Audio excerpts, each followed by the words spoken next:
Hello and welcome back to a brand new episode of the Pick a Side podcast. My name is Moran and I'm here with Riv and Andrew Velez, and this is now episode 109. In this episode, we are going to talk about the Nets signing Paul Millsap and LaMarcus Aldridge, the Suns' interest in Thaddeus Young, the Ben Simmons drama, and Damian Lillard.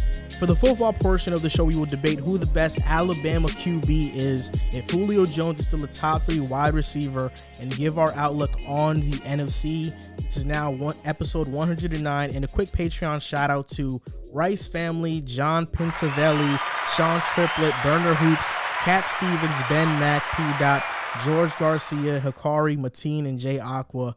Our Discord chat is growing slowly but surely. Yes, it is. It's getting lively in there. Yep. Today, we talk about all sorts of things. Today we're talking about Drake's album, of course.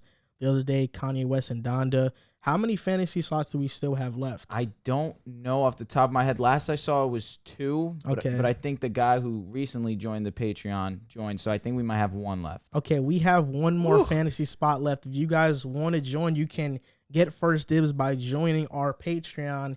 And we're going to start doing exclusive stuff for you guys that join on Patreon or via YouTube membership, whether it's exclusive episodes or live streams. We'll think of something, but it's definitely coming soon. And before we start this episode, we want to give you guys a word from our sponsor, the Daily Stakes. Most of the time when we bet, we aim for the stars, shoot for the dark, and hope our bet turns out correct. When you sign up with the Daily Stakes, that won't be the case. The Daily Stakes provides you with the same analytics used by professional sports bettors and sports books to give you the edge you need. You will have access to model projections, key stats, and confidence ratings so you can be educated with the bet you are making and feel comfortable with it. The Daily Stakes covers the NFL, NBA, MLB, NHL, and the UFC.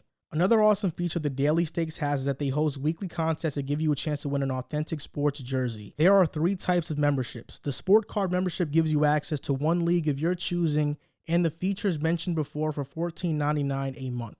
The All Sports Plan gives you access to all leagues they cover, the features mentioned before, and the ability to have a one-on-one session with the Daily Stakes team to guide you on your betting needs for $29.99 a month. And if you aren't sure about which one to choose, you can try the All Sports Trial, which is $6.99 a week, and it gives you all the features the All Sports Plan offers outside of the one-on-one session and the ability to enter giveaways. If you are interested in any of these packages, you can get a 30% discount code when you use the code PICKASIDE at checkout. That is PICKASIDE, PICKASIDE at checkout. The link to the Daily Stakes website will be in our description box down below. Hope you guys enjoyed that ad. How did you? This is our first time recording an advertisement in that way. It definitely was a different feeling, right? Learning curve for sure. Yeah, learning curve for sure. Reading off a script. Yeah, I think. But yeah, we just got into a partnership with the Daily Stakes. They're really cool dudes. For sure. They're a company based out of Canada, and a lot of the resources on the website are really cool. Like the trophy rating system. It shows you if you should take a bet or not. So, for example, if a game has 5 trophies, that means the confidence rating is high, which means that this is a good bet to take. So, most of the time when we bet, we kind of just, throw shit at the wall. Dart throws. With this, you're not doing that. So I'm definitely going to use it. I'm not much of a bettor myself, but now that I have this resource, I'm probably definitely going to become one. Even more so. Now, come football season, that's when I start to become a little bit of delinquent. So, now I get a little bit of help. So, shout out to these guys. You don't bet during basketball season? Basketball, it's tricky sometimes because basketball, it's too inconsistent, similar to baseball, just because there's so many games in a season. Football, it's more often than not the better team's going to win. Obviously, you get your upsets here and there, but football, I feel like, is pretty consistent in terms of, all right, this team's going to win, this team's going to win. Since we last recorded, Paul Millsap has signed with the Brooklyn Nets. And before recording the show, just 2 minutes before hitting that record button, LaMarcus Aldridge is heading to Brooklyn as well. Have the Nets assembled the best team of all time? KD, Kyrie, James Harden, Paul Millsap, LaMarcus Aldridge. They have Blake Griffin still, Joe Harris, Patty Mills. I mean, is this the best assembled team in the history of the NBA? Riv, I think you have a lot to say. What's on your mind?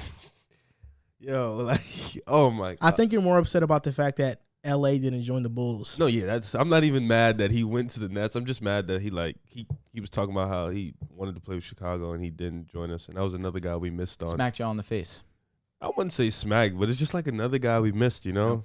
Yeah. And it's I'm not really like upset because it's like, you know, guys at the end of their career, they want to go win a championship, you know? So at this rate, it's either LA or the Nets, and LA doesn't really have much room for another guy. So I guess Brooklyn would be the next best spot. So, you know, we're competing with those teams. But alluding to your question, I think they are getting there. You know, it's tough to say right now because they obviously haven't played a game. Even with the big three in Brooklyn, we only seen 11 games from them, and I believe they went 9-2, only losing to Cleveland. So, you know, we haven't seen this team fully healthy. But I think, you know, you look at the roster, you got KD, either in most eyes, number 1 or number 2 in the league right now.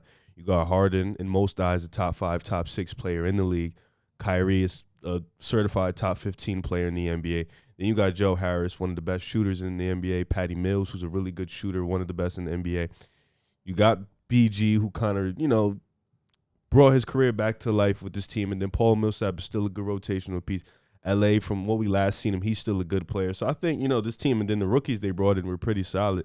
So this team is definitely looking like it can compete with, you know, 2017 Warriors.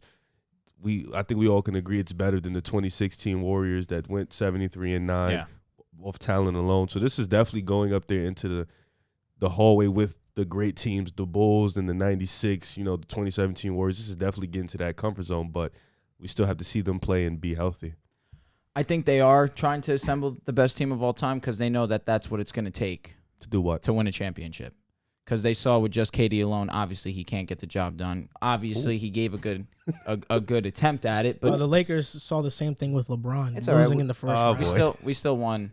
Wait, we still won when last you season. say, and 2018 he took them to the finals. Wait. Arguably the worst team to go to the finals. Sir, but when ahead. you say they need all this to win a championship, are you really just saying they need all this to beat LeBron, but you don't want to say just that? a championship because obviously they couldn't get past Milwaukee. Didn't even make an ECF with these guys. He's played 7 games. If KD's foot wasn't on the I hate the foot. on the line, he would have made that shot. They won the game. That's all right. What, he had 5 minutes in OT? Oh, I'm just saying, if KD's foot was half a size smaller, so what you're telling me is if they win the game. If a grown man wasn't the size that he was, they would win the game. That's not his feet, not his height. And people pretend like he didn't airball the game-winning attempt. I didn't pretend. I remember that. That happened. That's like it happened. No, I guess, but you made it sound like they got destroyed versus the Bucks. Just didn't. They didn't get it done. That's all I said. I mean, it was Game 7 OT. And KD didn't make Did a LeBron bucket. give a fight? I mean, he subbed out Won a the game when they were championship down. Paul George did. LeBron subbed out the game when they were down 8 in Game 6 and didn't come back until they were getting blown out again. Mm-hmm. He definitely quit on his team that time. He quit. So KD, at least he didn't quit. He airballed, but he didn't quit. I would rather have a guy who's going to fight to the end for his team than a quitter. Okay, so to continue my statement, I don't believe that they're the best team of all time. So regardless of that. So they are trying to, but I don't think they are. Who's their Still best? have 2017 as the best team ever. You get a 73-win team, and you just plop in Kevin Durant onto it. It's simple to me. That's going to win you a championship, and it won them back-to-back, almost won them a third. So they are trying to, but I don't think that they're going to surpass that because obviously you need championships, and that Warriors team won that year and the following. And if KD and or Clay, I think even if Clay is healthy, I feel like they still could have won that series against Toronto. So I do believe that they're trying to, and they need to make this team the greatest team of all time, but it's not. The 2017 Warriors are obviously the ones that we're kind of debating against, but I think because the Warriors are so recent, we look at them. But other teams, the 04 Lakers with Gary Payton and Karl Malone, with Kobe and Shaq, obviously they did not win a championship. When we're talking about strictly talent and assembling a team, that was a lot of talent on one team. You look at the 86-87 Lakers with Magic Johnson, Kareem Abdul-Jabbar, James Worthy, Michael Cooper.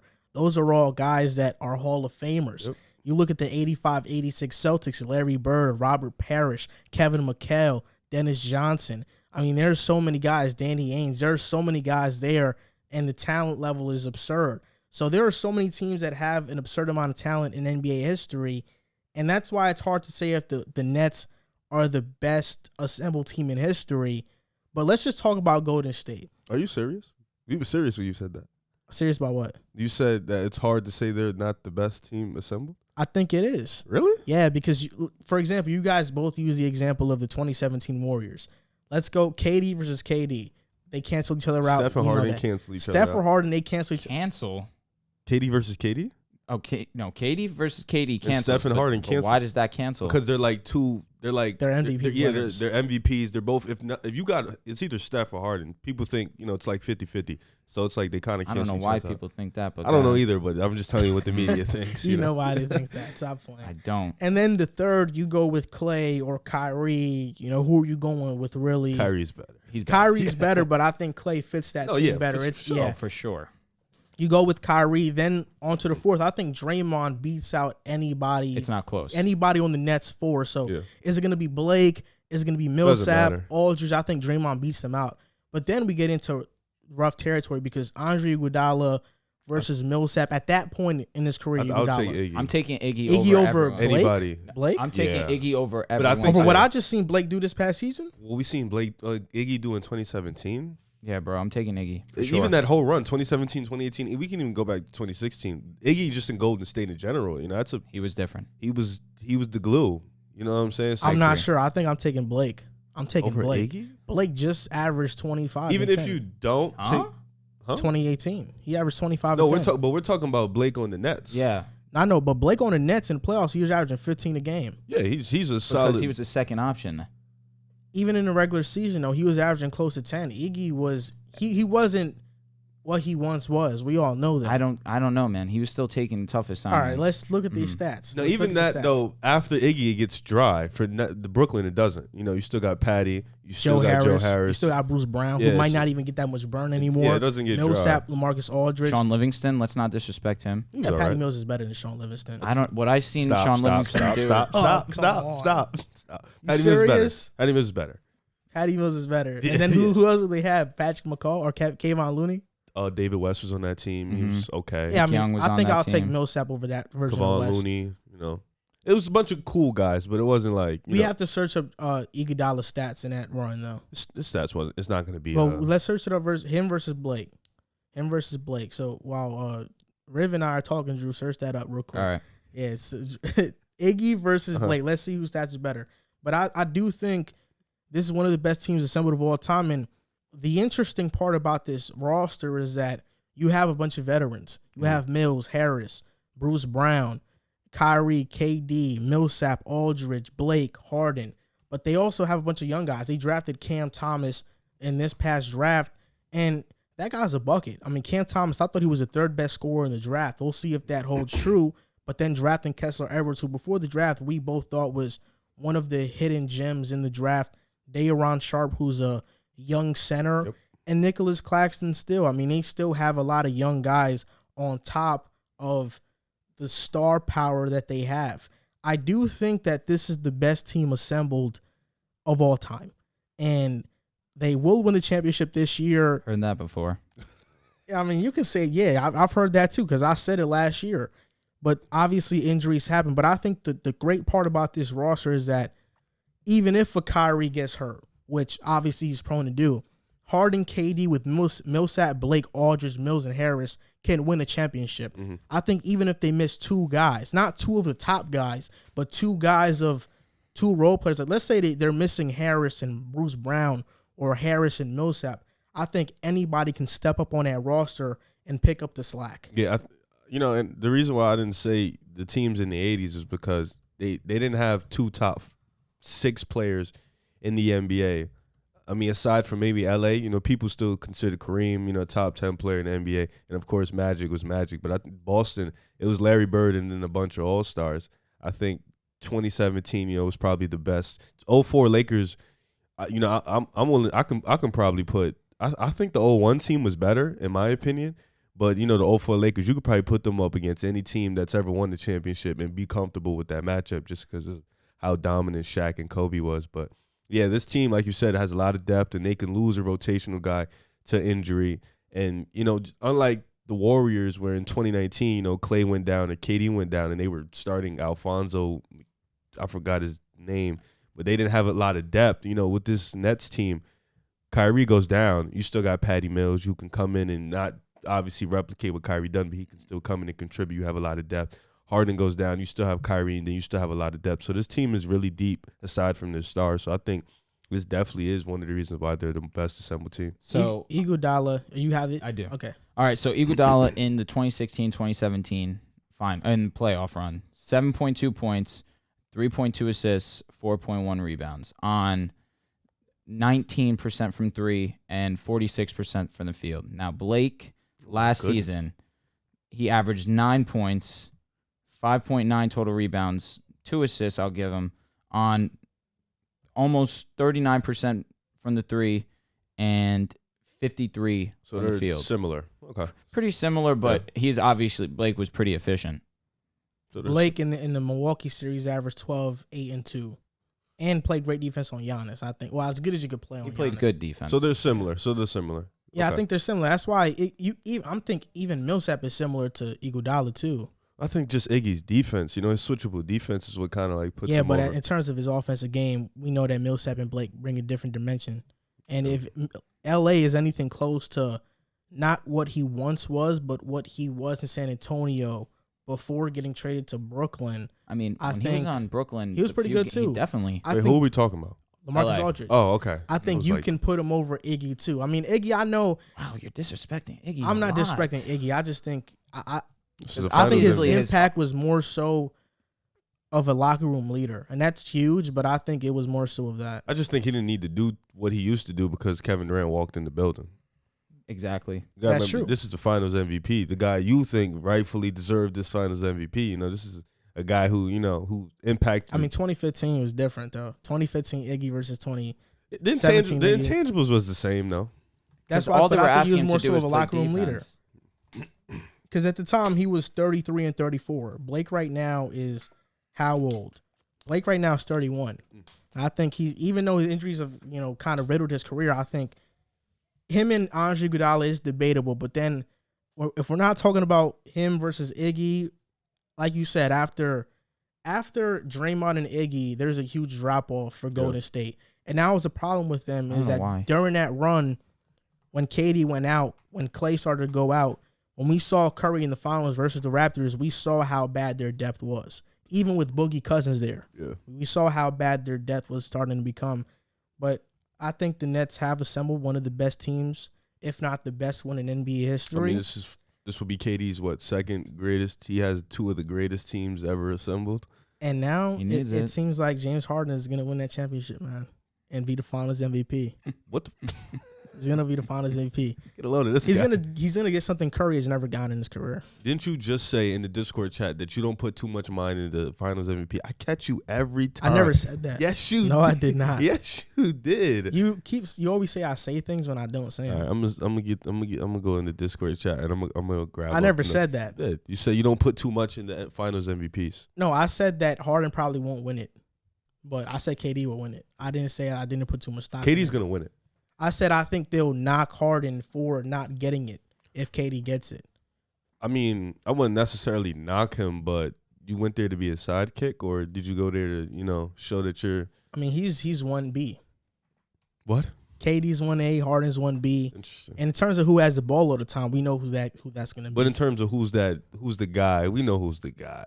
James Harden in Houston was always tired late in games. Now that he's not gonna be so gassed. Mm-hmm.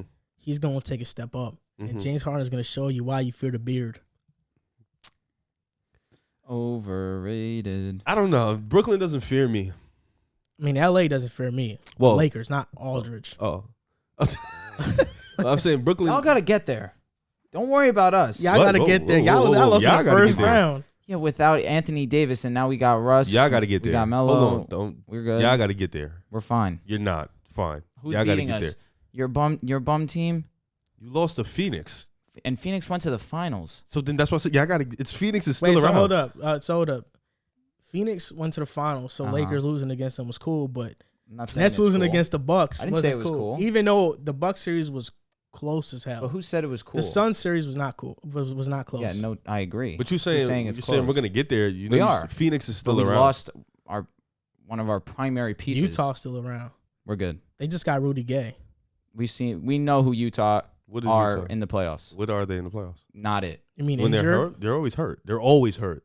When they blew the 3-1 lead, they were hurt. And the Suns. Who was out when they missed Bogdanovich. Bogdanovich. He didn't play. So, he didn't play. I'll give more pass this season than opposed to Bogdanovich because they lost Conley and Donovan Mitchell was banged up. But they lost Conley just like they lost Bogdanovich. Bogdanovich took LeBron to 7 in Indiana. You don't remember that? He was giving LeBron fits. You don't remember that No, series? Bogdanovich was a huge piece. That was their You say second Bogdanovich, option. not PG, right? Not Roy Hibbert. That no. wasn't that year. That was Oladipo. That was Oladipo year. We didn't go 7 against Yes, them. you did. Oladipo, you did. Yes, you went did. 7. When LeBron and the Cavs. 2018? Yes, the you Cavs did. that year. The He was bum about team. to lose in the Real chill. first round to Oladipo. The bum team. The bum team. You're right. You're right. Yo. You're right. Y'all went 7 You're right. with, You're right. Bogdanovich was You're giving LeBron fits. No, in that Bogdanovich series. is a really. He was their second scorer. I'm not saying I'm like it sounds like I'm kind of It talking does down sound on like him, you're, like, but we're dismissing comparing him. injured Conley and Mitchell to just Bogdanovich. But Rubio Mitchell's outplayed injured is Westbrook. still giving teams 35. So let's, what I'm saying, like, Okay, fair Conley enough. was Fair injured, enough. but Bog was injured. You know what I'm saying? And we're talking about playoff Westbrook here. How Yeah, you gotta work. You gotta fight that and other teams. For real. that's a huge fight. We'll be okay. No, you have LeBron. You should be. Facts. I think people are underestimating the Suns this upcoming season because last year everybody's just healthy. Well, for the most part. Exactly. Last year people think they went on a fluke run because teams weren't healthy. And I think because of that, they're starting to get underrated. Well, you call Atlanta's run fluke, but you don't say Phoenix. It definitely was. But you don't say Phoenix run is fluke, and it's really weird to me because I don't think Phoenix, it is. every team Phoenix played, except for the Bucks, every team they played, a star missed significant games. With Denver, I don't think Jamal was going to change it, but he didn't play for the series sweep. With the Lakers, AD missed 2 games. But you Game can't 6, account for LeBron quitting either. I understand that, but they were up 2-1, and AD was leading the charge. LeBron didn't play good the whole series, but AD was dominating them, and he was leading the charge. One game. No, he had 30 back-to-back games. 34. Game 2 and Game 3. 34. Back-to-back games. He was leading the charge. And in the LeBron first 2 wasn't games, playing good. Aiden was cooking him. No, he had 30. first Game game. 2 and Game 3, AD had 30 twice. Aiden was putting in work, but AD was putting in work too. And then with the Clippers, the Claw did not play. And even still, 4-2. So it's like, you're a weird guy, man. Now, I get it, but then again, they also And faced the one the time, Bucks. They faced the Bucks in the finals, and they didn't lost. Fight. The one healthy team they played, they lost. No, but it wasn't like It was. like a blowout. Nah. It was a great series. It was one of the better series that I've seen. Even though the Suns blew 4 straight games, a lot of those games was close, and they went down to the wire. And it was mismanagement, I think, late in games. That's fair. I get it, but you said it yourself. Versus Denver, you don't think Jamal Murray would have changed anything. The other two, I though, think Lakers, but Lakers are viewed as championship contenders. And even if AD is healthy for that series goes 7, Maybe. 6, 7. maybe It's still a could've great went series. 5. We looked I don't good, think so. man. I don't think so. After game 1, LA takes 2. AD looks great. It could have went 5. I don't think so. LeBron was hurt on an ankle injury, right? That's the excuse they give him for not playing so good. So with that ankle, you never know. Could have won 7. All I'm saying is that people are underestimating Phoenix, and this offseason they have gotten better. They got JaVale McGee, who is a big man they desperately needed because in the playoffs last year, primarily versus the Bucks, when Ayton was not out there was nobody to have on Giannis. You couldn't put Jalen Smith in there. You had to put Dario Saric. He got a torn ACL, and there was nobody to put on him. I think Frank JaVale Kaminsky. McGee. JaVale McGee's a bigger body. Yeah. Even though he's not a Giannis stopper, he's still a bigger body.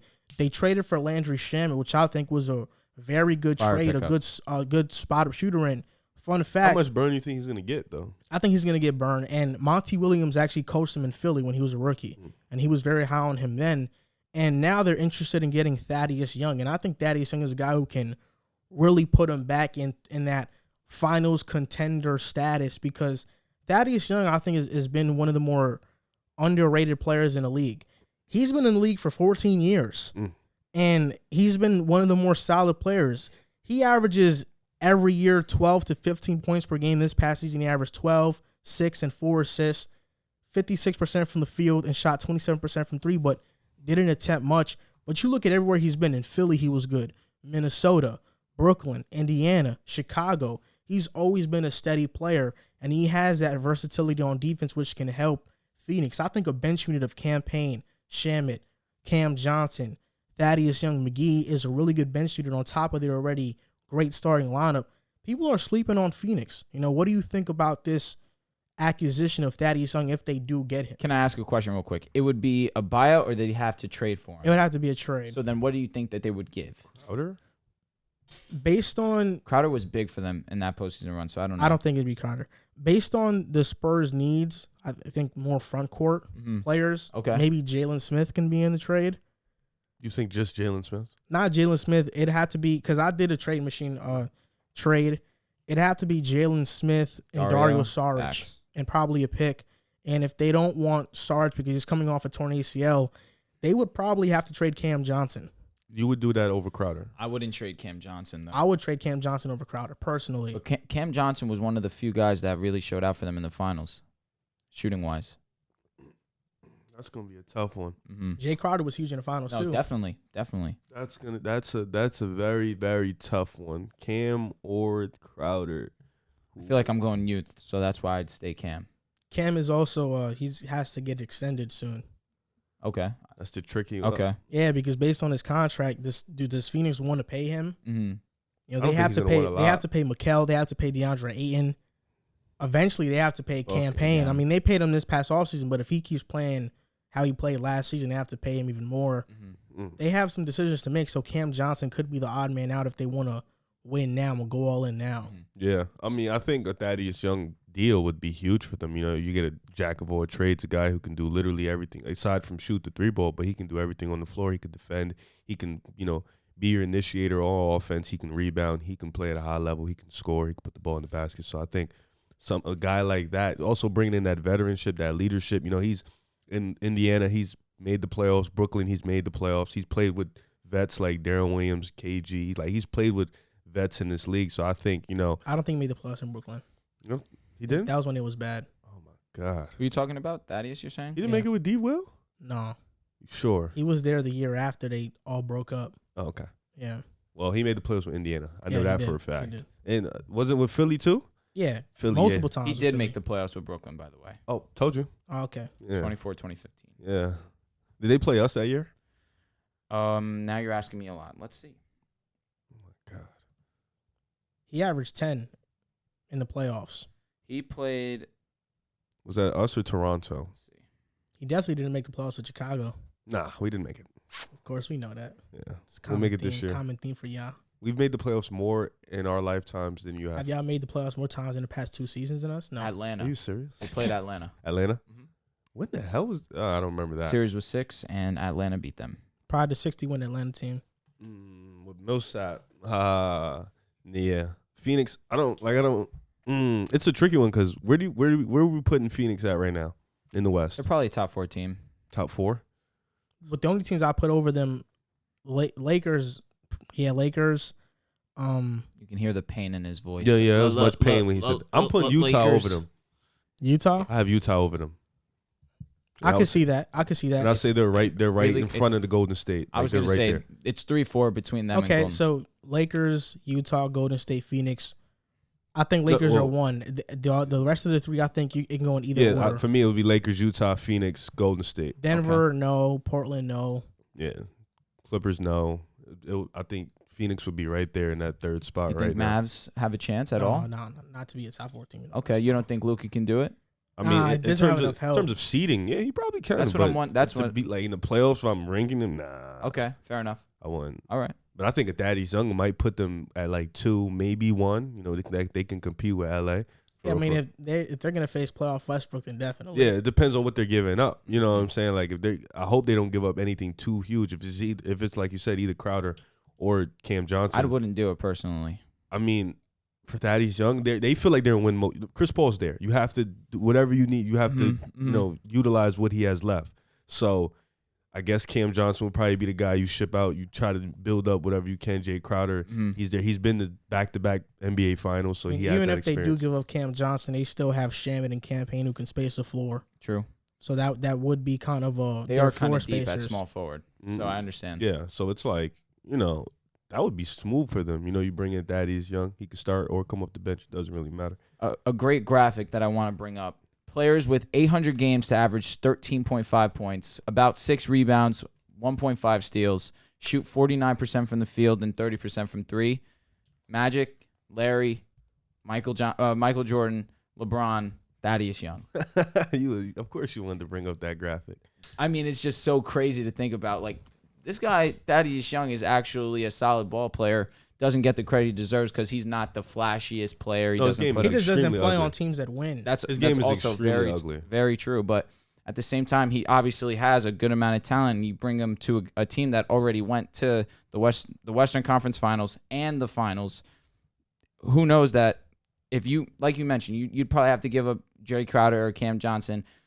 My first initial thought is I don't want to give up those two guys because of how big of a role they played in their playoff run last season. But you mentioned they need depth in their front court. And DeAndre Ayton, as good as he is and as good as he's going to continue to get, he needs protection once he gets off the court. So you bring in a guy like Thaddeus Young to fill an obvious need of theirs. And right now, he could play the 4 for them for sure. Yeah. So you put him into the starting lineup to add to, I'm going to assume Jay Crowder's the starter, the starting small forward right now. Book. Say that one. Bridges is the 3. So then I would say Mikal, you could probably start Thaddeus Young at the 4, bring in Jay Crowder off the bench to go with the second unit guys, get them going off the bench. So this move would be really solid for them. I probably would still have them 3 or 4. I still think Utah is a better team than them right now for regular season purposes. I think come playoff time, Suns showed clearly to me that they are a group that could win games in the playoffs. They're not scared of the moment. They're better than Utah in the playoffs? Come playoff time, all hands on deck. I mean, you can't say they are and they aren't because. Well, he made it. He said. I'm just saying. For me, I don't trust in the regular season. I mean, okay, let's just Utah's a great regular season team. Let's get something straight. You made it seem like it was. No, I'm just saying. Come playoff time, I'm not confident. The Phoenix in Utah. Suns, you have knocked their playoff run specifically versus the Clippers because Kawhi was not there. When Kawhi was not there versus the Jazz also folded. When Kawhi was there, they didn't fold. The Jazz didn't fold. It was 2-2. When Kawhi was there, it was 2-2. And they lost back-to-back games. They were up 16. Without Kawhi. They were up 16. 25. Excuse me. Something way more egregious. And they lost at home. Yeah. So, like I said, I don't trust Utah come playoff time. The Suns have earned my respect a little bit. Okay.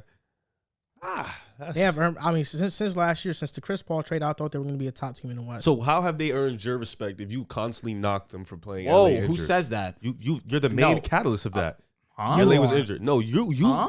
The Lakers. No, my thing is, every time he brings it up, defend the Lakers are hurt. AD didn't play. That's what you love to say. Yeah. So okay. how did they earn your respect? They played well against the Nuggets. They dominated them as they should have. Okay. Yeah. Right. Okay. Against the Clippers, they won in 6. 6. Okay, and Chris Paul had COVID too.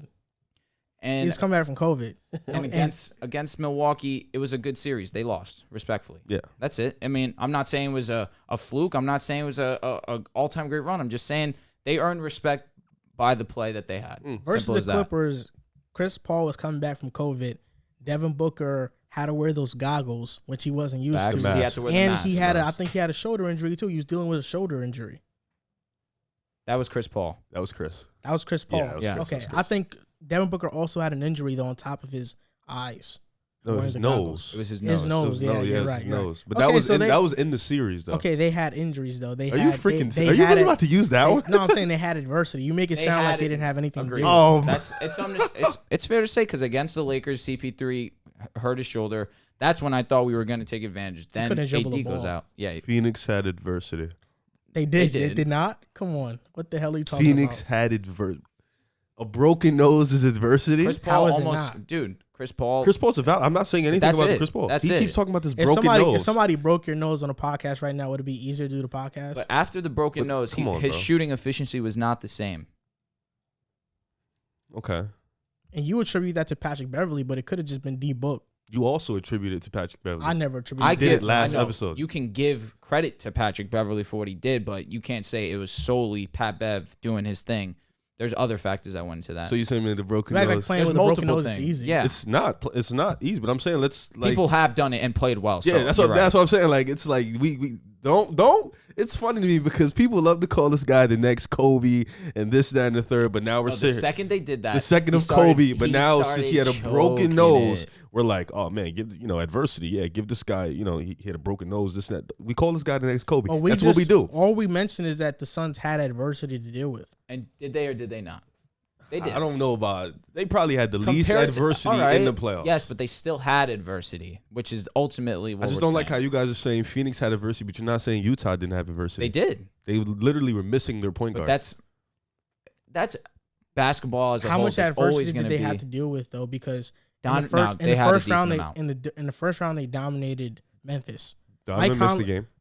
Okay, yeah, game 1, but Mike Conley was there for the entire series. And then he was out when they needed him the most. Okay, but in the second round, that's one series of adversity. That matters, though, because that's the series they got bounced in. Another reason I don't give Utah the benefit of the doubt is because Kawhi went down. So automatically... But you said what team had more adversity? In the first round, Chris Paul got a shoulder injury. No, he got COVID against... Bro, that was a Suns team who, even when Chris Paul was out, was a young team, first time in the playoffs for a lot of the players, putting up a fight against the defending champions. Yeah. Even when AD was on the court, the Suns were neck and neck with them in terms of keeping up with the game. First of all, I said... Neck and neck. Yeah, neck and neck was crazy. No, they were. No, it was every single time LA made a run, they made a run right first back. Of all, games 2 and 3, it wasn't. Yeah. Okay, hold on. You guys are... I said... You guys are making it seem like Phoenix was the only team. Utah didn't have adversity just like Phoenix. That's all I said. I didn't say... You never said that. You said Utah had more adversity. No, I said Utah had adversity just like Phoenix. You act like they didn't. No, they did. But because the series, when they played, when they needed Mike Conley the most. But I also disagree with that. With Moore, I agree with Moore to say that they... But you think Utah had more adversity than Phoenix? I do think so. Because Donovan Mitchell is their best player by far. He got hurt. Mike Conley was a huge role player not a role player, obviously had a huge role for Utah to be the number 1 seed, to take that next leap, and he was out when you needed him, and hit the game that he returned, he was a shell of himself. So, I mean, it's Phoenix shoulder injury to Chris Paul in the first round. He played, though. But in your opinion, who he did the third. I'm talking about in your opinion, who means more to their team? As much as CP3 means to the Suns, Donovan Mitchell or CP3, who means more? Oh, Donovan, but then you talk about Conley being hurt. But there's 2 of their stars now. Okay, but then in WCF versus the Clippers, Chris Paul out game 1 and campaign drops 30. No, see, but now this is why I'm starting to lean him. That's adversity. We Chris agree. Paul, then D Book getting hurt. No, but I'm not saying they didn't have adversity. I'm not saying that. They 100% did have adversity. But did the Jazz have more? I think so. The Jazz had Conley injured for that series only. They lost. And they lost. Chris Paul was coming and they won. Chris Paul was coming back from COVID in the WCF and had a shoulder injury in that first round against the defending NBA champions. Oh, you talk about the LA? You talk about the Lakers? No, but COVID was after. No, I'm talking about the shoulder injury. The shoulder injury was with us. Yeah. So if we just stack it, like, okay, let's just stack it, right? Utah, Donovan Mitchell ankle injury, Mike Conley missing the first 5 games because he played in game 6. He just didn't play well with the hamstring injury. So that's you even said in the hamstring is very hard to play on. No, of course. He had the exact same grade as Harden as well. No, he didn't. He had a 2. He had a grade 2. He had a 2. But was he playing through a grade 2? He played that last game with a grade 2. He wasn't supposed to be in game 6. Okay, I believe you guys, but I'm gonna fact check that later. Then you don't believe us. I got it. I believe you guys at the moment until I see information that proves you guys otherwise.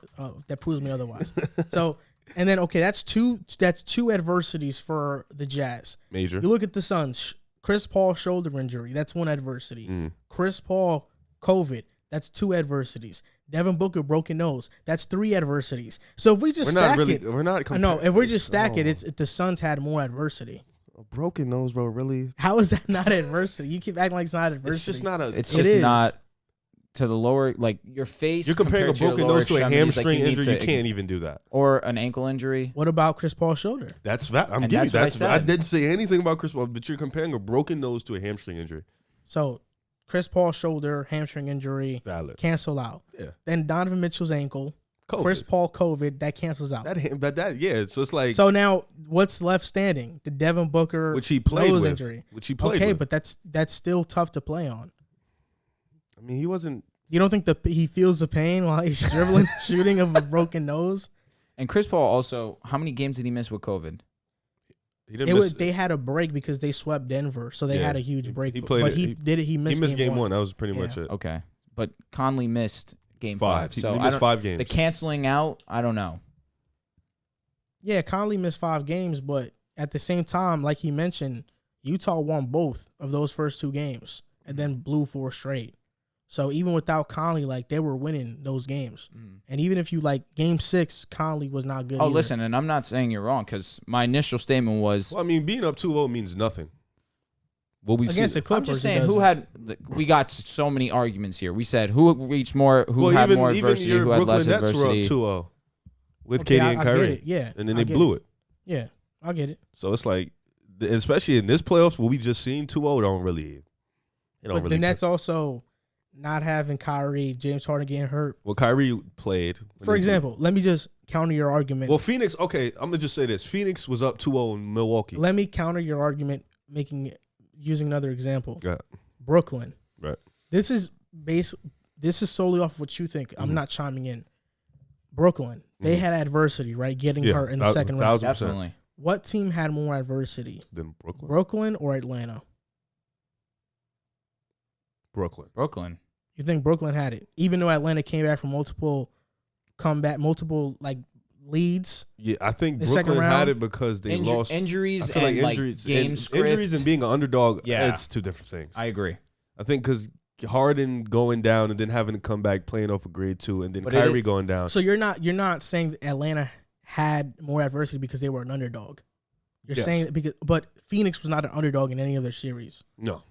Outside of LA, the was Lakers. gonna say- Yeah, of course. Outside of the Lakers, they were favored against Denver. So they were favored, and then they still dealt with stuff. So that's added on. Yeah, So I get what you're saying. I just don't. I mean, you just. My only argument is that my only problem with what you said is that Utah had more adversity than Phoenix. If I did say that, I didn't mean to say that. I'll be honest. It's not like you're saying anything terrible. But I didn't mean to say that. I'm saying Utah. Let's not act like Utah didn't also have adversity, because Utah had. Phoenix was the only. There's no argument there. Yeah, They had adversity. Phoenix was the only team that didn't miss a star for a playoff series in the West. You're saying, say that one more time. Phoenix is the only team in the West that didn't miss a star for a series. Jamal Murray. They missed Jamal Murray. That's what he's saying. That's what I'm saying. Denver missed a star. He's wording it, and he's saying that they're the only team that every single series they had, they had their guys. Clippers didn't have Kawhi. LA didn't have AD. Utah didn't have Conley. For an entire series, no, though. I was going to say for the bulk of it, and the one time that they played a fully healthy team, they lost in Milwaukee. Is what he's saying. I still have them as a top 14. I gave them their credit when they went to the finals. I was like, shout out to them. They proved me wrong. I was bombing them last year. But you trust the Jazz over the Suns right now? Because that's the initial statement that I have trouble with. The only reason why I wouldn't is because of health. So that's why you lean Suns. Yeah, no, I had Utah too. So I'm saying, come playoff time, Suns or Utah. It's early, so I mean, I wish I can say no. Bearing any injuries, I trust in Donovan Mitchell and what he does in the playoffs more than Denver. Okay. More than Phoenix, pardon, because Okay. we've seen Donovan do some magical things. So I trust him and his team more. Okay. Barring. Thank you. Barring. It's all right. Tomato. It's close tomato. enough. Yeah. It is barring though. Yeah, it is. So I'm going to be the grammar police here. Thank you. On to the next topic, since we got sidetracked. For real.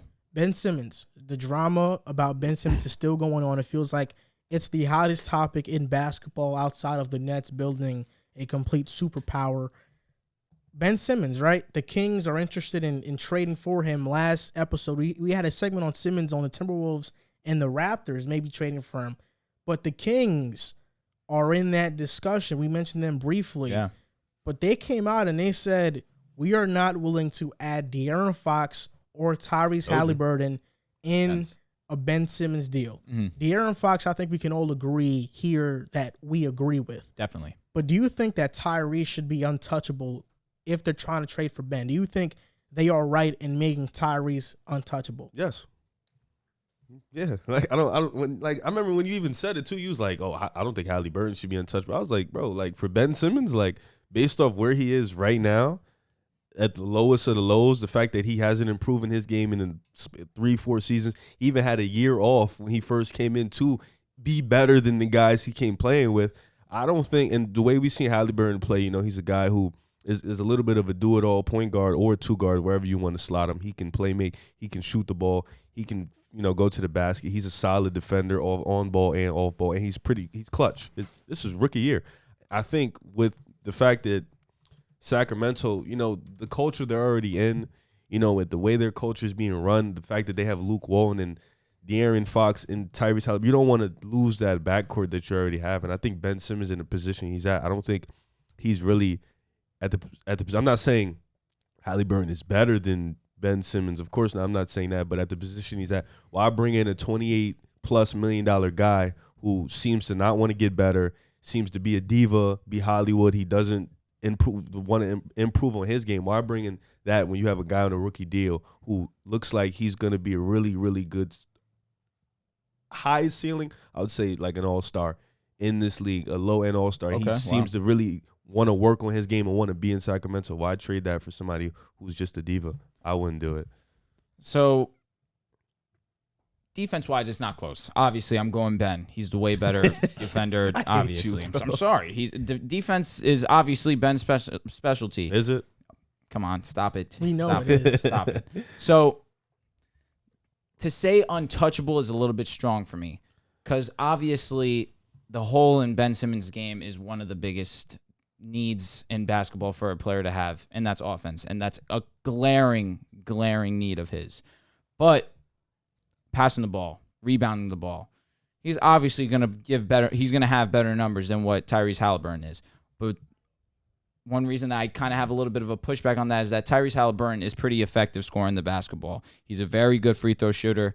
Ben Simmons is definitely not a good free throw shooter. He's a good three-point shooter. Ben Simmons is not a good free throw shooter. Field goal percentage is solid. He had a very efficient season. He's for a his better rookie offensive season. player than he is. But to say he's untouchable is a little bit too strong for me. I feel like obviously Ben's more athletic. Ben has more.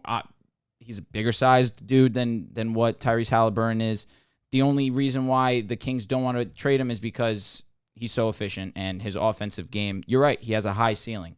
But even in Ben's worst season, he averaged more points than what Tyrese Haliburton did this season. As a rookie. And listen, it was impressive. But as a rookie, Ben Simmons averaged 15.8. And that's more than what Tyrese Haliburton did. After the sit-out year. And I will give you – I mean, he didn't play. He was hurt. Yeah. He wasn't really hurt. Of course he was. Yeah. They sat him out the entire year. Reclassed. But I don't blame them. You rather be safe than sorry. Safe. Would you agree? I mean, he was your first overall pick. He reclassed. People reclass all the time, too. Only Philly guys. You know what? Only Philly That's a good argument there. But if you're going to pair Tyrese Haliburton with – clearly, if they seem he's untouchable, then you're not going to pair him with a Buddy Hield and get him in a deal for Ben Simmons. That's not going to happen. But I wouldn't – if I'm the Kings and – the Sixers are asking for Tyrese Haliburton and a bunch of picks, to say that's like an unthinkable trade to do is a little extreme for me. I agree with you. I agree with Ben Simmons lover right here, Andrew.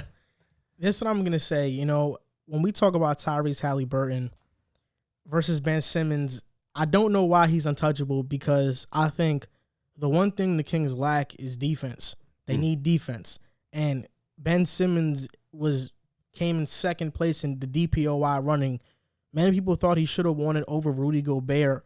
And you have Ben Simmons with Buddy Hield, with De'Aaron Fox, with Harrison Barnes. I think that's enough spacing.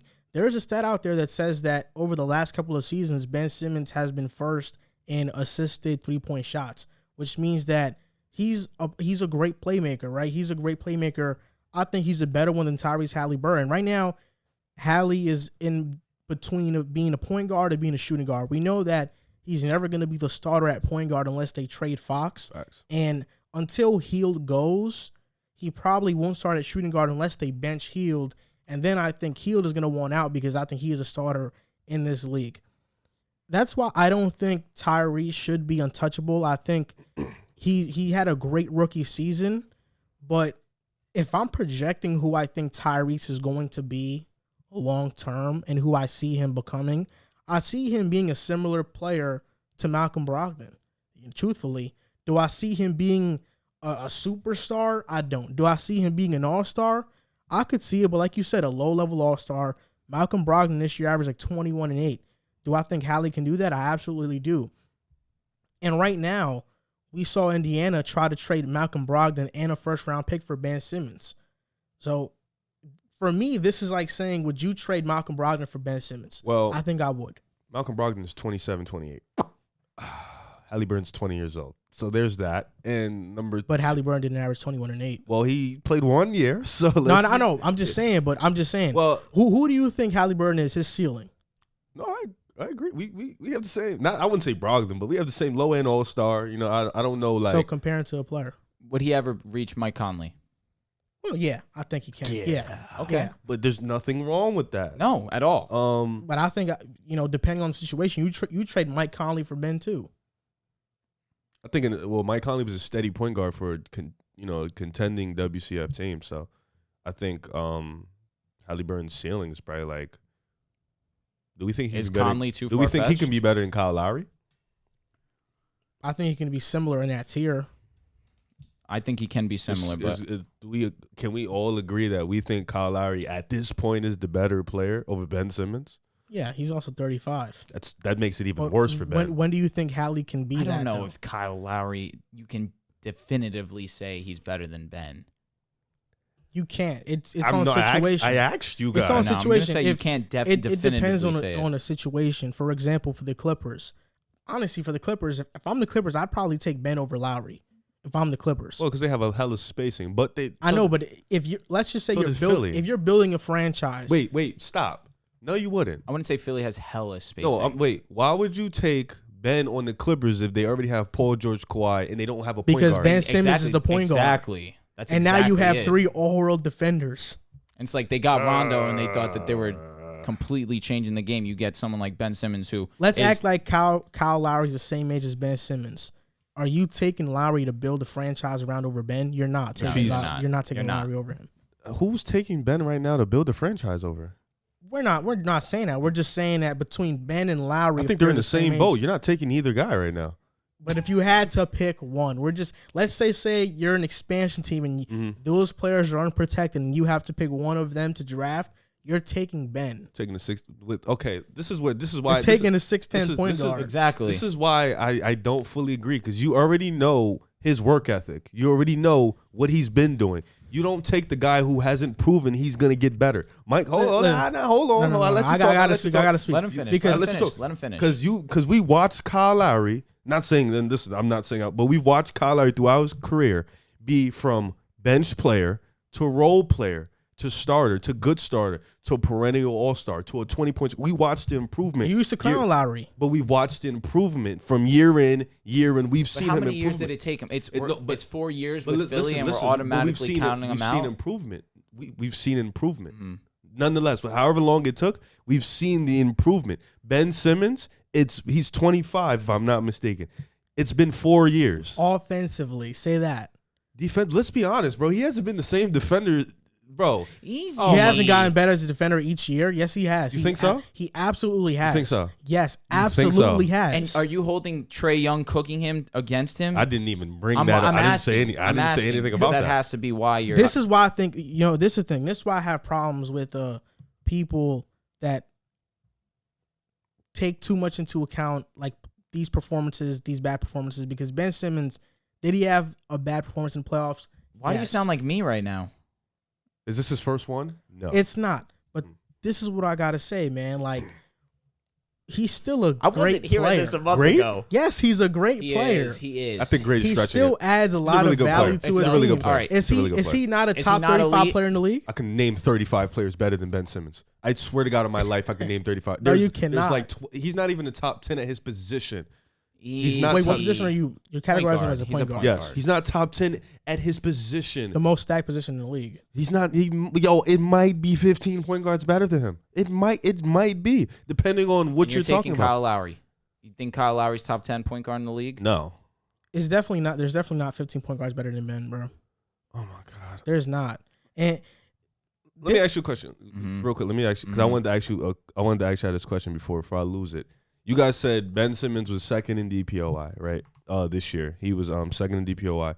Philly anchored one of the best defenses in the league, if I'm not mistaken. It was definitely top 7. Yeah. Yeah. Okay. So let me ask you a question. If you trade Ben, because Sacramento's in need of defense, if you trade Ben to Sacramento, do you think his defense would translate over? Because we've seen Ben Simmons in Philly, but look at the defenders around him. You know, Matisse, Danny Green, who's a okay defender, Embiid, who's the backbone of the defense. Obviously, do you think it'll adjust and it'll kind of digress because regress. Good job. It'll kind of regress because of the fact that Sacramento doesn't have Embiid as a backbone or Matisse Thybulle or they do Danny have. Green. Rashawn Holmes is not Embiid, but he is a good defender. The Kings were one of the worst defenses in the league last year. Yeah. If Ben Simmons is on Sacramento, they become a top 18 defense in the league. It's tough. All right, I'm telling you right now, Ben is top 10. I'm telling you right now, he is. So, obvious ones ahead of him. Steph, you have Chris Paul probably, Trae Young, Damian Lillard, Kyrie. Is Kyrie a point guard? Or No, we'll just say you can put him in because if it's not Kyrie, it's Harden. Okay, so regardless, sure. John Morant. I think John Moran is better than Ben. That's close. I think. You didn't say Luka. Luka's a point guard. Okay, I'll give you Luka. I'd rather give Luka over John Morant right now. I feel So like Ja that's Morant's in better. question. That's in Both are better. So that's 7. Drew Holiday. Yes. Okay. 8. De'Aaron Fox. 9. Now this is where It gets tricky. so it's Ben LaMelo. And I then mean, that's close. If we're going by ceiling, then I Ceiling? think No, we're going I'm with low. you. Yeah. But right now, I feel like I'm right now. Future, I'm going LaMelo. I'm not Wait, down. Russell Westbrook and Ben Simmons. I'm going. You're going what? Westbrook is better. I'm going That's Westbrook. 10 point guards. Like I said, that's 10 already. Yeah, but it'd be No. 9-10. It's 9-10. So the two available slots. No. It's 9, 10, You said- 11 between the three. You said Steph. You said Trey. You said we said Ja. Mhm. We said Kyrie. We said Luka. That's 5. Okay. We said Dame. We said who else? Damn, I forgot already. Chris Paul, 8. Drew Holiday. Drew Holiday 9. And who's we didn't say 9? Did we name all these guys? Did we say? Westbrook 9. If you want to put Shea as a point guard, he's there too. I'm gonna take Ben over Shai. I'm done. What the hell? I'm done with this conversation. Come on, you see what I'm talking about, bro? Shai's done nothing of winning Nah, come sorts. Like he's got good numbers, sure, but of winner. They made the playoffs with CP3, bro. Yeah, with CP3, who is an actual top 5 point guard. Shea averaged 18 in that series. He had a good They were 16 and 19 when he played, and they really weren't supposed to be 16 and 19. Let's be honest. Say that one more time. They were 16 and 19 when he You're played. saying, The, okay, the Wait, so Thunder. wait, Shea doesn't get any. Wait, hold up. No. First of all, Shea sophomore season in OKC, the best player is Chris Paul. They make the playoffs. Shea is the second best player on that team, undoubtedly. Yep. Mhm. What is Ben to Philly? The second best player on their team. Wait, So- that's a debatable. Because Tobias, I Yeah. get it. So Ben is the second or third best Ben's better player than on the Tobias team. Right now, no. Oh my God. So Drew, what you're telling me is that Shea gets no credit for OKC making the I'm playoffs, not but saying Ben that. gets credit. I'm not saying that at all. Ben gets credit for playing winning basketball, but Shea doesn't. Even though in the second year he was the second best player on a playoff team, and in his rookie season he was a huge part as a rookie to that Clippers team that shocked the world and made the playoffs too. So then, in a chance to prove that he's actually like that, And as the he best didn't player have on a the winning team, record. when he was healthy, they were 16 and 19, and they were But 6 and is 30. that, again, is that a winning record? They were 6 and 31 without him. Yeah, they're not a They're good in the team West. overall. 16 and but 19 in the 16 West. and 19 with them, Yeah, 6 They're and very 31 without him. competitive. With 16 and 19, You trade both of them out. With What were Ben- they going to be with Ben Simmons? Well, back to my argument with Embiid out and Ben Simmons being the leader on that team. they were at 500 at least. No, they were not 500 at all. They had a losing record They actually. were like 9 and 11, right? 9 and 11, yeah. Okay. Or it was 10 and 12, one of Something- those. yeah. Let's see. One of They those. were 2 games. They were. I know they were like 2-3 games under 500, which is Yeah. hilarious because so was Shy. But whatever. And Philly has a better roster. Yeah, all so it's around. like crazy to me how you just like tried to flip that. I can't believe you just said Ben is better than yeah, he's SGA. not better than Shea. That's 10. And Fox was it? 11. I said Fox. No, I did the list over. Fox is 11. It's 11. I told you we might be able to name 15. Since the Kings don't want to make Tyrese available, do you think they take a trade with Buddy Hield and Davion Mitchell? Because, for example, the Wolves want to trade for Ben, but I don't think D'Lo is going to be in the deal. Mhm. That means the deal has to be centered around Malik Beasley. if you're gonna get Malik Beasley, you might as well just get Buddy Hield because I think Hield is better. And Mitchell, because you can't get Pat Bev. No, Davion Mitchell and Buddy Hield you're getting the defense aspect of the two. You're getting the 3-point shooting, which essentially is what Philadelphia needs. You're still getting the replacement point guard in Davion Mitchell. Davion Mitchell's got his ways to go offensively, but he still has an offensive game. He's got a decent jump shot to him. I think he still needs to be more consistent in that aspect. But for overall packages of like what the Sixers need right now, that Davion Buddy Hield sounds perfect to me. If I'm Philly, I'm trying to get Marvin Bagley. Really? Yeah. The pair with Embiid? And Drummond's there? Well, who cares about Drummond? We know he's a rental for 1 year. Talk to me about that? Elaborate on that. I just think that Marvin Bagley still has a lot of untapped potential. You think he'll get it in Philly? I don't know if he'll get it in Philly, but I think like Evan, he has an Evan Mobley-like play style. Not on defense, but on offense, definitely does an inside-out game. His rookie season was his best year. When Luke Walton got there, his development was completely struck, kind of like Jim Boylan with Lauri Markkanen. I think in Philly, playing with Embiid can help him a lot. And right now, they kind of need a 4. Like, if they want to go back to old school, having a tall lineup, you could have Embiid, Bagley, Harris at the 3, Seth or Green at the 2, and then Davion at the 1 if they do get Davion from the Kings. I just think Marvin Bagley could revive his career. You're saying Bagley over Hield? I didn't mean to interrupt you, but if I'm Philly, I'm trying to milk Hield, get all 3. Mitchell, I would say and all Bagley. because then Hield. Because would if you're not start giving me over- Tyrese, you have to give me a guy who has a lot of potential. And I think Philly, the thing about Philly is that what they don't want to be is stuck. If they go out and they get a player like CJ McCollum for Ben, for example, now you have a time period where you can win with Embiid. But if you get Bagley, now you have youth. Right now, if they trade Ben Simmons, they won't have a lot of youth that has star potential. Davion Mitchell, I like him, but he's 20. He's going to be 23 by the time the season starts. He's not going to be a star. He's going to be a solid player in the NBA. And if you're trading Ben, you can't just have that, even if it's with Buddy Hield, because we know Buddy Hield has a tendency to be disappear. a diva, That too. to want to get more shots, to call out the coach, all this other stuff.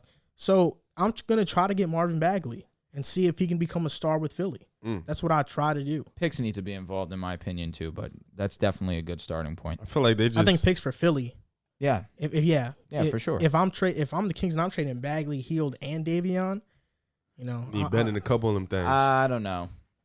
Because if Hield is leaving, that means Fox, Hallie are my starting 1 and 2. Ben is my starting 4. Rashawn Holmes 5, and Harrison Barnes at the 3. I think that's solid. It is, but even though the bench takes a huge hit. That's Barnes is on the bench. No, unless you want him to start. No, Barnes is a starter right now. Oh man.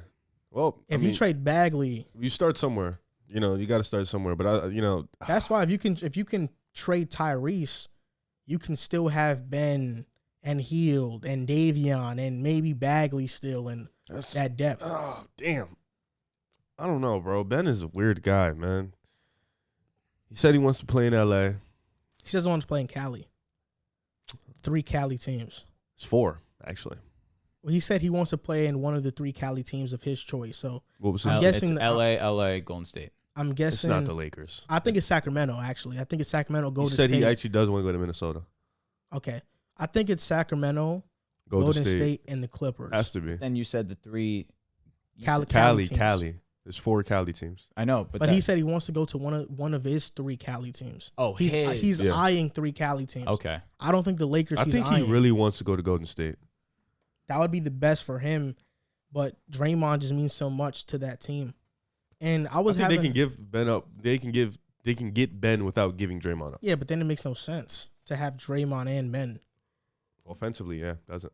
Defensively, that would be a problem. I was having this discussion with my cousin because we were talking about expectations on athletes and players in the NBA. For example, I gave him this question. I said, okay, when you're drafted with the first overall pick, there's a different set of expectations that come with your career. For example, if I'm drafting a first overall pick, I'm expecting him to be a franchise changer. So even though a number 1 overall pick can have a great career, it can still be disappointing for a number 1 overall pick. So I'm going to name a name for you guys right now. Do you think John Wall's career has been disappointing? Number 1 overall pick, Washington. Has his career been a disappointment? Yes.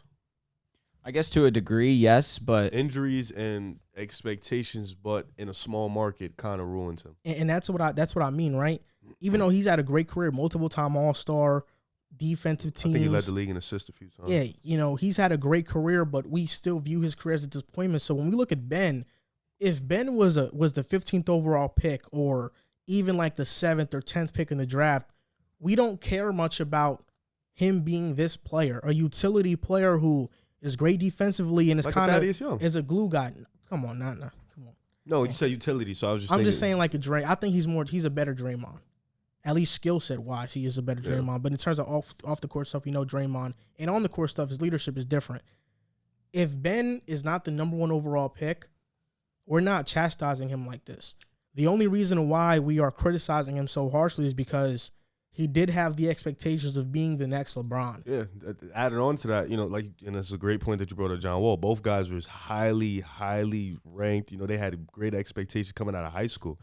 Ben Simmons went to Montverde. They won a chip. He went to LSU. He's putting up historic numbers, even though they wasn't winning there. Mm-hmm. Same with John Wall. He went to Kentucky.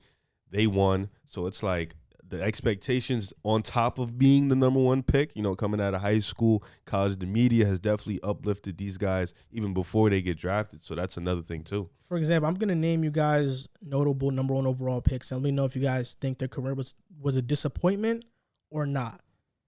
Kenyon Martin. I'm not even going to acknowledge that. Yao Ming. no. Injuries, yes. But I wouldn't say disappointing. Injuries did it. LeBron James. Hell no. Disappointment. So he exceeded all expectations. Yeah, you know are that. you kidding me? Then Dwight Howard. Exceeded expectations. No doubt. Yeah, number 1 overall pick. He lived up to it. Now let's go on to Derrick Rose. 50-50. I think that he lived up to. He got an MVP. I'll give it to him. I'm not going to knock him because he tore his ACL twice. 50-50. Blake Griffin. No. Lived up to it. No. A little bit right below it. Just a little bit below it. He was so close. If he would have stuck it out in LA with CP3, with Lob City, and they didn't choke it up in the Western Conference or they didn't make the Western Conference Finals, the Western Semi-Conference Finals, maybe I'd give him some credit, but Western Semifinals, that's all it's called. Got you. James Harden and Steph Curry were in that same draft. They should have been 1 and 2. How about Steph Kyrie won. Irving? exceeded. Lived up, not exceeded. Exceed Won a shit. championship, So and he was amazing. oh my god, I hate you. Go ahead. He's living up to it. He didn't exceed nothing. Okay, I can reason with you there. Yeah. Anthony Davis. Oh, lived up, about to exceed it. Yeah. Andrew Wiggins. What was that sound? I don't know. I wouldn't call him a bust, but he's definitely a better thing than Kenyon Martin. Yeah, for sure, I guess, so- but like it's not saying. Kenny Martin was an all-star. Damn, never mind. I was gonna say One-time bro. all-star. Oh, Bro, didn't live up to it though. look at Wiggins. High Okay, school now here are two tough ones. Actually, three tough ones. So, former number one overall picks drafted in the last 6 seasons, basically. Were these guys disappointments? Did they live up to it, Did you or did skip they it? exceed? No, Anthony not yet. Bennett? Not yet. Oh, Nah, yeah. I don't want to name them because we know. Oh, good. Okay. Carl Anthony Towns. That's similar to John Wall, in my opinion. Similar to Blake Griffin. You think so? Really? Blake made the playoffs. Well, what I mean by I'm talking about just individually, like the stats. He's kind of similar to Blake. Who would Griffin. you take?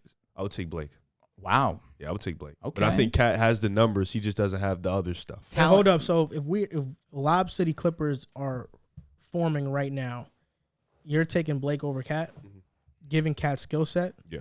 I think I'm I not. think I'm Cat taking is more Cat. talented overall. I just liked Blake for that team. I think I would take Blake. Ben Simmons, Not living up to expectations. Yeah. DeAndre Ian. That could end up. Can't answer that yet. It could end up similar. That's the one I was thinking while you were talking about John Wall. That it's possible that they never go to another finals again. Can't answer that yet. Too early. No, but yeah, I was having that conversation with my cousin because if Carl, let's say Ben Simmons, if he's the 10th pick in the draft, nobody cares that he's a they 15. adore him. He's a 15, 8-8 player. He's already made an All-NBA team. But because he's the first overall pick, he has MVP potential or he was expected to be an MVP, at least a runner-up at least one time in his career. Franchise changer. And franchise changer, exactly. And since he has not been that. Now they have been a He They was don't a view him that franchise way. changer. Philly was garbage. I think Embiid was more of that. I think they both came in, but You got to give Ben some credit He's also there, too. crippled the franchise. And now, in hindsight, Well, he is a franchise changer in that way too. Yeah. No, I agree with you. But he's also crippled the franchise. He's also about to change the franchise in a negative way. He might. Or positive, depending on what they get back. And he gives me Kardashian vibes. That's a joke. Respect. Oh, my Lord. Philly is hoping one guy becomes available, and that's Damian Lillard. And he might not become available because Portland, it was reported that they are all in on building around Damian Lillard. And Dame has not tweeted or talked to any reporter about leaving Portland. In fact, everything he said thus far is alluding to him staying in Portland and wanting to build a winner still. And is this the right move, or should Portland try to blow it up and rebuild now? I think we've been asking this question for a while, either trade Dame or CJ. They made some okay moves in the offseason, getting Cody Zeller, Larry Nance Jr., Ben McLemore, but they lost Enes Kanter, Carmelo, and Zach Collins. What do you think? Do you think it's the right move that they're trying to build around Dame still, or should they blow it up right now?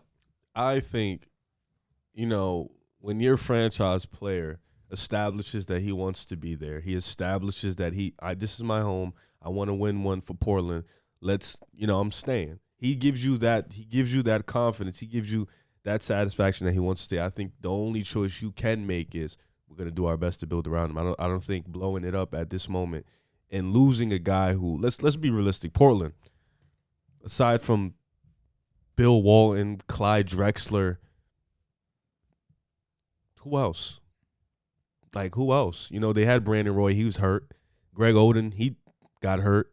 Dame Lillard has been. Tracy Porter? Is that the point guard, right? Tracy Porter. Terry Porter. Terry Porter. No, he played with Clyde. Yeah, he was a good player. Yeah, but I'm saying guys who are definitively, I'm saying Dame is one of those. He's one of them. He in Portland history, his name is going up in the rafters. His jersey is going up. He's going to be a Portland legend. He's a top 3 player for their franchise ever. So you have an opportunity to keep him here. Because let's be realistic, if you trade him, you're going to have to go back through the draft. Nobody's coming to Portland.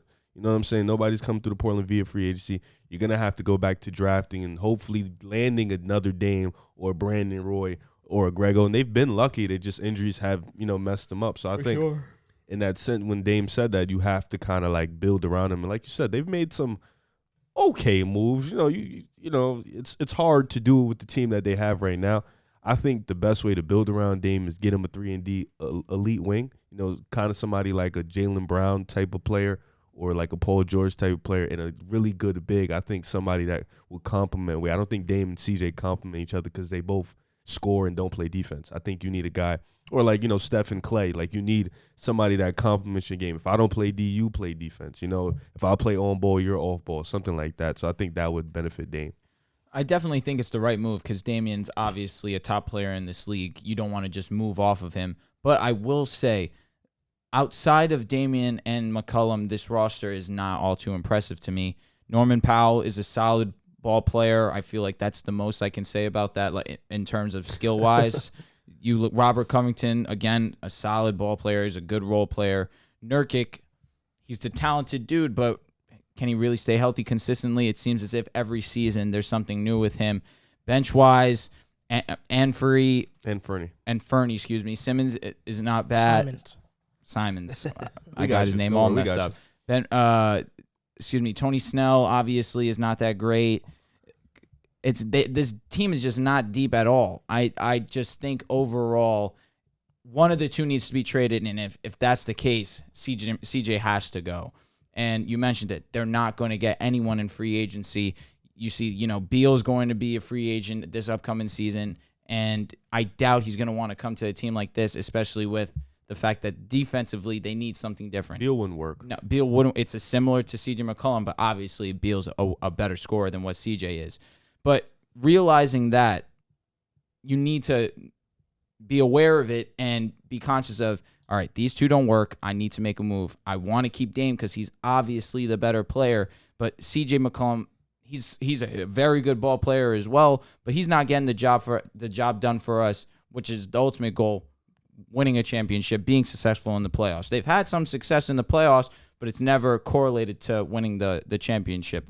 So I think moving CJ would probably give them some decent assets. I'm not too sure what they could possibly get in return that would, equate that. I mean, sure, Ben Simmons, but I don't know if Philly's going to be willing to do that, or maybe if that's what it comes to for Philly, maybe that'll be their best option. But you mentioned it. They need defense. Their only identity right now, in my opinion, is get the ball to Damian Lillard, let him do something special, and hope that he can pull it out for us in the end. And we saw that against Denver when he was unbelievable. They lose that game? He lost in double. I think it was double CJ overtime. Stepped out of bounds? Something like that? He just has minimal help. Offensively, defensively, he's not helping the team either all too much. So I think that's got to be the option for Portland because you mentioned it. They're not going to get anyone in free agency. Wild shots that game. The turnaround off the bank, that was ridiculous. The Blazers got better this offseason. I mean, they lost Melo, sure. They lost Enes Kanter, Zach Collins. Zach Collins didn't play at all for them last year. Enes Kanter is not a good defender, and Carmelo is not a good defender. Do I think Cody Zeller is at least the same tier, if not better than Kanter? I do think so. Agreed. Do I think Larry Nance at this point is better than Carmelo? I do think so. I think Larry Nance is a better player. And then Ben McLemore, I think he's also a guy who has been reviving his career as of late, especially with Houston, although a lot of people look good with Harden. But then when they leave him, they don't look that good. I told you he was going to bring him up. You look at Kenneth Faried. Kenneth Faried averaged 15 and 10 with Harden when Capella was out, and now he hasn't been in the league since. He was with Portland's summer league team. You look at Ben McLemore, he was averaging close to 10 points in Houston in D'Antoni's system. Mike D'Antoni leaves Harden, Westbrook leave. Now McLemore is still looking for a job. And I think their team is better now, having Nance and Covington being those defensive anchors, even though Covington, I think, has become one of the more overrated defenders and players in the league. People view him as a great 3-and-D guy, but in reality, his on-ball defense isn't very good. You said something the other day that I disagree with. I actually think he's better suited as a forward because he doesn't have the lateral quickness to guard threes. That's why I think Covington is better suited at the 4. I think they have Nance now. And then offensively, Dame, CJ, they're primarily ISO guys, and they get a lot of their assists off of kickouts and just driving to the basket and penetrating. And Covington didn't have a very great season last year with Portland, not like he did in Houston, because like I said, Harden takes so much pressure off of you when you play with him that he makes you absurdly better. Covington was averaging 2 blocks a game in Houston. That has something to do with Harden? That has nothing to do with Harden. Harden. Just being on the court with Harden just gives you more energy to play on defense. So what about Tucker? He left Harden. And he won a chip. And Tucker was a 40% 3-point shooter with Harden. And it wasn't until Tucker got to Houston where he became. Then he left, and then he won won a chip. I'm asking. He left playing Harden. Oh, actually, never mind. Won a chip. Never mind. Harden, bro. I guess you win when you leave. PJ Tucker's an outlier because he's a superstar in his own right. Just by what about himself. Chris Paul? He left. Had some success. Finals. Look at that. Wow, that's cool. That was the second time he actually made the WCF. And he made the finals before Harden. Oh yeah, that was the same guy you said that had an easy run too, right? Yeah. But don't disregard the facts. All right, don't just try and reverse it on him. Yeah, don't try to backtrack. So I'm saying a lot of the players, that have left Harden have not been so good. But let's just talk about Portland. I just think this team. So wait, who do you think should start? Like, what should be the starting lineup? I think it's Dame, CJ, Nance, I think Powell should come off the Covington, bench. and Nurkic. I think Okay, yeah. Powell does come off the bench, and he's that 6th man. Start Nance and Covington. Nance is at the 4. Yeah, you need that defense. But in my opinion, I think that if I'm Portland, I would trade CJ because I think there isn't any way to get better outside of trading CJ. I agree. Is that going to be for Ben Simmons? I don't know. I'm not sure. I don't mind starting Powell at the 2. And I think he's a better defender than CJ. He definitely gives more effort. So if you can have a starting lineup of Powell, Nance, Covington, and Nurkic, I think that's much better around CJ. That's why I kind of think that them trading away Gary Trent Jr. was a mistake. Because I think Gary Trent could have easily slotted into that starting lineup and averaged 18 for them off the bat. And he doesn't hold the ball too much. Yeah, and Gary Trent Jr. also shows a lot of effort on defense as well. So I think it was a mistake for them, even though they did get Norman Powell out of that. I think Trent has a higher ceiling than Powell, and he's probably a better player right now than him as well. I just think that Portland right now is stuck, and I think Dame is making the wrong decision in wanting to stay in Portland, and I think Portland is making the wrong decision in trying to keep him there longer. I do understand they just got Chauncey Billups as the head coach, and they want to give him a chance to at least win. So I think this is the final year we're going to see Portland as we know them. Billups is going to get 1 year to try to win with this roster. If he can't win, I think we are going to see Dame leave. Unless they start off extremely bad this year and now Dame is asking out. But I think Billups is going to get 1 year to do this. And if he doesn't do it, I think Dame is definitely getting traded next year. What do you guys think of CJ for Ben? What do you guys think of Ben Simmons Dame team would look like? I think it would be great. Like you would have him playing the 3 or the 4. I would have him playing the either one. Yeah. And I'd have Nance come off the bench and Covington play the 4. And then I'd have Simmons, Powell, Dame, Covington, Nurkic. That's a solid. That's solid. I like it. Yeah, that's a solid line. They should definitely do that. I mean, it's tough, man, because like you said, I feel like that loss to Denver really kind of put it all out there. Like this team, we thought, and I think we can all agree, we all thought this was one of the deepest teams they've had in a while last season. And I think me and Joel agreed trading Gary Trent at the time was a really bad move. We get it. Norman Powell, he's playing better. Maybe he probably was playing a little better at the moment, but Trent, you can see it. Like he has that scoring ability, that defensive versatility. He was guarding LeBron in the bubble at one point for Portland. He's a really good defender. He's a floor spacer. He's a guy that doesn't need the ball in his hands. Norman Powell kind of gets a little too trigger happy sometimes. We saw that against Denver. And, losing to Denver without Jamal Murray, that was just like when you were big favorites, that kind of like set everything in table. Even Dame said it after the series in the press. We need a lot. I don't know why we lost. He was talking about it. He felt he looked sad, defeated, and we don't see that from Dame a lot. So, like you said, they're kind of like, this is 1 year. Chauncey gets 1 year. Yeah, that Gary Trent Jr. trade was bad. Gary Trent Jr. is 22. Norman Powell's 28. I think they didn't want to pay him.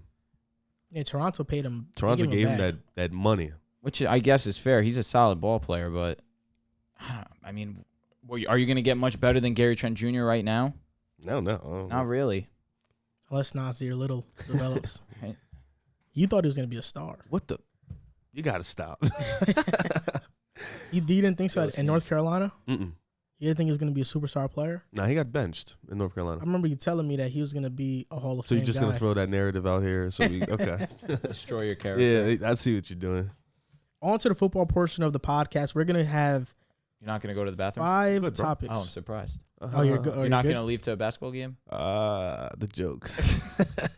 So we're going to talk about who the best Alabama quarterback is going to be. We're going to debate that. If Julio Jones is still the top 3 wide receiver, and give our predictions for each division in the NFC. So starting off with the Alabama quarterback topic, there are 3 current Alabama starters in the NFL at the quarterback position. We got Mac Jones with the New England Patriots. I knew you were going to say him first. We have Jalen Hurts with the Philadelphia Eagles and Tua Tagovailoa with the Miami Dolphins. Which one do you think is going to be the best? And also list them out. Name them 1 through 3. Who's going to be the best? Who's going to be the worst? I'll start with you. Are you going with your guy Jalen Hurts on Philadelphia, or who are you going with? I think looking at it right now, we can all agree, like, before the season even starts, Mac Jones has the best intangibles. He's the best leader out the 3. I think we can all agree to that. I think in terms of pocket passing, Mac Jones is the best at the moment.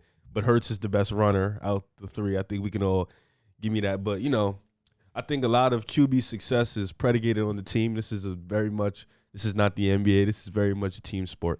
And Jalen Hurts, automatically, I rule him out because his team isn't good. He has the worst team out the bunch. And I think Tua, before the injury, Tua was projected to be one of the best quarterbacks in the country. He was projected to be a top 5 pick. He was on a roll at Alabama. He got hurt. Missed damn near probably a year, came in, football, Miami, they just threw him in. He started playing, kind of just threw him in. He didn't have a training camp. He was hurt. So I think this year with a training camp, he had preseason. He had training camp to really figure things out. He has a coach who really now understands. He believes him in a little bit. I think if I had to go do the lineup, I'm going to go Mac 1, Tua 2, Jalen Hurts 3. I think Mac just with Bill Belichick in the New England system with the weapons they got, if they stay healthy, I think he's gonna do good. Even if he doesn't do good this year, I can pretty much gamble that he's gonna have a pretty bright future with Bill Belichick and the New England Patriots. And then Tua, with that offense getting better, they have young talent. Brian Flores is a good coach. Miami's a really good up-and-coming team. I think he'll be good. I think Jalen Hurts, he's all right, but it's just the team right now isn't constructed as well as the other two guys. So that's my list right now. So I have a question. What? Is this solely off of this upcoming season or future purposes? Who do you think is going to be better? Period. Yes. Period. Because if we're talking strictly this season, I have a firm list. But if we're talking who's going to be better as a whole, That's my list in life. I'm going to go Tua, Mac, and I'm going to go Jalen Hurts. Off this season, though, I do believe it's going to be Tua, Jalen, and Mac last. Now, Tua is interesting to me because Tua came back last season from a broken femur. Now, if you guys don't know what that is, that's the largest bone in your body. Thank you. And he snapped it in half. I didn't know that. So prior to that, he had a QB rating or I think it's whatever their metric is in college. It's passing efficiency rating. It was 206.9. Now, that was in 9 games. He threw 33 touchdowns, 3 interceptions. Now, you look at Max last season, this past season, he had a rating of 203. He threw 41 touchdowns. He had 4,500 yards. Incredible. I will not knock him for that. But in 9 games, Tua had 33 touchdowns, 10 less, and Mac had played 4 more games than he did. Now, next season comes for Tua. He rushes back from this injury. He still plays, still has a winning record, but he didn't wow anyone. Clearly, you are completely down on him. You don't think Tua is going to be good. Now, this upcoming season, we're going to see Tua at his best. He's got a full training camp. He's fully healthy. He's got a good team around him. Offensive line could be better, but I'm not going to hold that against him. I still think that he's going to be able to roll outside the pocket because that's what he was missing last year. He didn't trust his legs yet, and it was forcing himself to make bad throws, especially with the O-line that the Dolphins have. It wasn't an ideal situation for him. Now he's fully healthy. Now he's got better weapons around him. Now he's going to be making these throws that we were expecting him to make last season. Tua was coming in as being one of the most accurate quarterbacks we've seen a prospect be over the last few years. I do believe that's going to continue. I believe Mac Jones is going to be the second best. But this upcoming season, who is he throwing to really? Do I trust Nelson Aguilar and Kendrick Bourne over Devonta Smith and Jalen Reagor, Zach Ertz? Guys who haven't played much yet. Devonta Smith's going to be a superstar in this league. In year 1? Jalen Reagor's breaking out this season. You sure about that? He's breaking out this season. And Zach Ertz is a top tight end in this league, but obviously he's not what he once was. Just said Dallas. The Eagles' offensive line is healthy this season, healthier this season. And I think that's going to benefit Jalen Hurts on top of his ability to scramble. That's why this upcoming season I project Jalen Hurts to be better than Mac Jones. I just don't think this year Mac Jones is going to show us what he's going to be in the future, which I do believe is going to be a very talented quarterback. I just believe Tua is better than he is. Oh. So your list is Tua, Mac, Hurts long term. For long term, yes, for sure. This season, it's Tua, Hurts, Mac. Yeah. So you giggled. This is it's not that I don't think Tua's going to be good, but is he going to be a superstar? I don't know. You said you don't think Tua is a starting quarterback in this league. I never said that. I said I think he's Jimmy Garoppolo. Jimmy is not about to be a starter, so. But I think he's a starter in this league. And I've said that I think Tua's Jimmy G. That's not bad. That's still a good quarterback. You talk about Tua and his winning record and all that stuff. That's all cute. That's all nice. But Tua won a game where he threw for 93 yards. Was that really him winning the game? I don't know. It sounds like the team bailed him out in that one. He had another game where he won and he threw for 94 yards. Am I going to give him the credit for that win? I don't know. I'll think about it too. He got benched how many times? I think he got benched 2-3 times in his rookie season. And by the way, Brian Flores managed that situation horribly. Terribly. But I will say, when Brian Flores is a stand-up guy, if he sees that you're not playing well, you're not playing well. I don't think Tua's injury had much to do with him not being so great last year. I think it had more to do with Chan Gailey and his offensive playbook, because Chan Gailey was interviewed and he came out and said it. He said, I was surprised when Brian Flores named Tua the starter because this offense was designed around Ryan Fitzpatrick. Tua didn't have an offseason or training camp to get ready, and we just slotted him in. So basically, it was two different playbooks. The playbook was limited for Tua because he's not the quarterback Fitzpatrick is in terms of their play styles. So that's why I think Tua struggled. Tua's first 5 starts in the NFL, 178 yards per game passing. He's not throwing for much. They're not asking him to do much. He had 7 touchdowns, 0 interceptions, 98 quarterback rating, 61% completion percentage, and 6.3 yards per attempt. Solid. That's solid. Tua's last 4 starts threw 229 yards per game, 4 touchdowns, 5 interceptions, 79.7 quarterback rating, 68% completion percentage, and 4.9 yards per attempt. Tua had the lowest yards per attempt by far in the NFL this past season.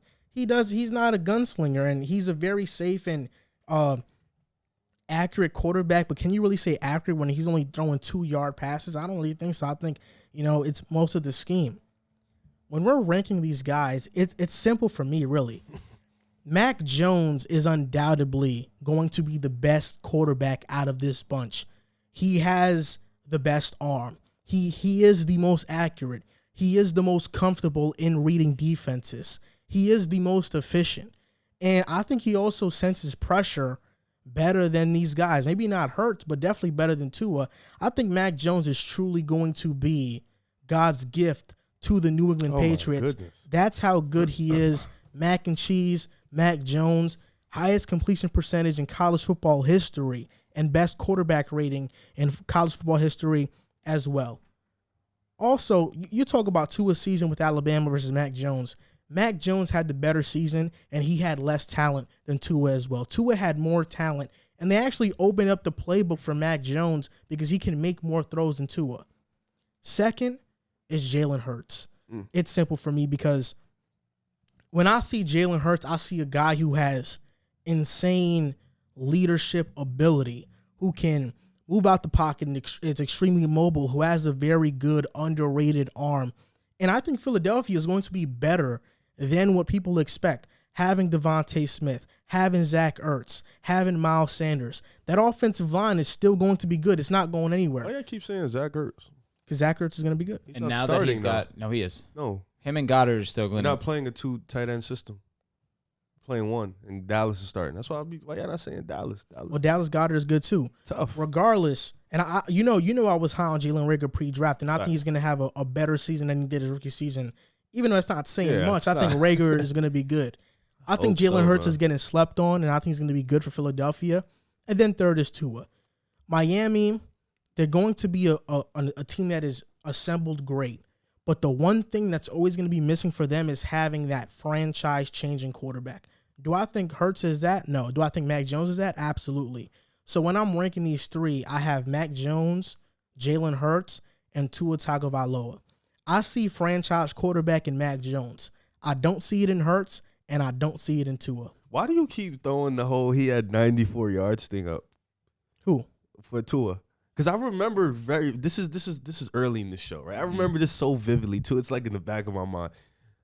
Ryan Tannehill went into the playoffs, right? And I remember Derrick Henry was carrying them. He was throwing 90 yards, 75 yards, nothing crazy. He was just being a game manager, letting Derrick Henry run wild.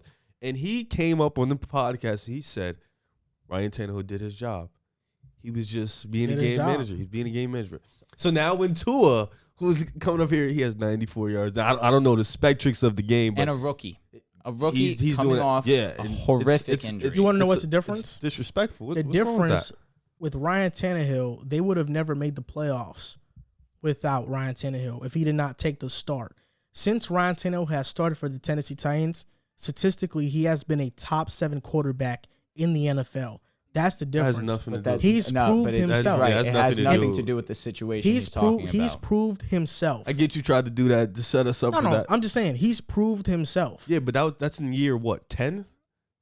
I mean, Tua was a rookie. If you want to talk about Ryan Tannehill's first couple years in the career, I know. I'm saying he was great too. No, Before Tennessee, he was great. Rookie season, he wasn't spectacular. He had a good career with the Dolphins. NFL was also tougher 10 years ago. The rule changes in the defenses now are different. It's more in favor to offenses Tom now. Brady explained it. No, in I an didn't know interview. that. No, Tom Brady explained it because now defenses get penalized for hits. You sneeze on a guy, 15. Mistakes that are Sounds on like the NBA. mistakes that are on a quarterback are now blamed on the defense, and it makes the game less competitive. And you know, it makes it more. It makes quarterbacks' job easier because they have more leeway to make mistakes, and it builds bad habits. That's what Tom Brady said. The words coming right out of his No, I mouth. didn't know. That's what. No, I'm saying so. It's much easier to play the quarterback position now, Interesting that you said which that. is why back then you can draft a quarterback and he can struggle for 5 seasons, and you'll still keep him. But it's Nowadays- not like Tannehill wasn't in the. It's No. recent. But nowadays, if a quarterback, if you draft a guy and he struggles for his first 2 seasons, you're moving on. You aren't keeping Because him it's for very like long. the rules are favored towards the quarterback. It Because- depends on where you're drafted. Because you either can play or you can't. That's really what I think it is in the NFL. You can either play or you can't. And if a guy shows that he can't play, he can't play. It depends on where you're drafted, but 9 times out of 10, you're correct. Nowadays, at least, I think it is. You know, I don't think we're going to see another Peyton Manning situation where he throws 26 tugs and 28 interceptions and, you know, has a Hall of Fame career. I don't think I see that anymore. Right. Or even, you know, a lot of guys had Baker did that though, and they gave him another chance. It wasn't 25, Baker had- 25. He had a very good rookie season. Baker set records his rookie year. Sophomore year definitely took a drop, but then came back this most recent. So my 3 is easy, though. It's Mac Jones, Jalen Hurts, and Tua. So And do you believe Tua lacks leadership? I think he does. I disagree with that wholeheartedly. I think he lacks leadership. I think What have you seen from Hurts to say he has more leadership than Tua though? I've seen him at Oklahoma. I've seen how they rallied behind him at Alabama. You know what I I seen- remember vividly? Tua coming to Yeah, replace and Jalen Hurts. won the chip for Hold on, them. in the championship game, and Tua got the job done. Do you just not like Tua? Gotta be. No, And then the I next think season, Jalen Hurts is a better and the quarterback. next season after that, Tua went 43-6 Boom. and No, went to I'm- the no, I'm- and, I'm- and I'm went here. to the Natty again. No, I'm here. Lost, I don't have but he Tua went. at 1, but I'm here with you. I'm here with you. And then the year after that, he was even better up until he broke his femur, Yeah. which is insane. And we can talk about these college stats all we want, but the fact that matters is that before Tua has a winning record in the NFL. before Mac Jones is 0-0. wait, winning record in the NFL doesn't really mean much. Jimmy Garoppolo You call him a winner. Jimmy Garoppolo is one of the winningest quarterbacks in the history of the NFL. Where do you rank him as a quarterback? Ooh. Probably 20-ish. 20, so he's one of the bottom 20 quarterbacks in the league. But I That he believe has- Tua is going to be amazing. So you think he's the top 10 quarterback in the league? I think he could probably, that's his ceiling, His ceiling is the 10th best QB. top 10. Okay. So you believe Tua will be a top 10 quarterback in the NFL? He could be, definitely. Do you So think, you believe that? Do you think after this season we're going to view him as that? People are going to put a lot more respect onto his name after this season, That's and not you what he asked included. you. Okay. That's not what he asked you.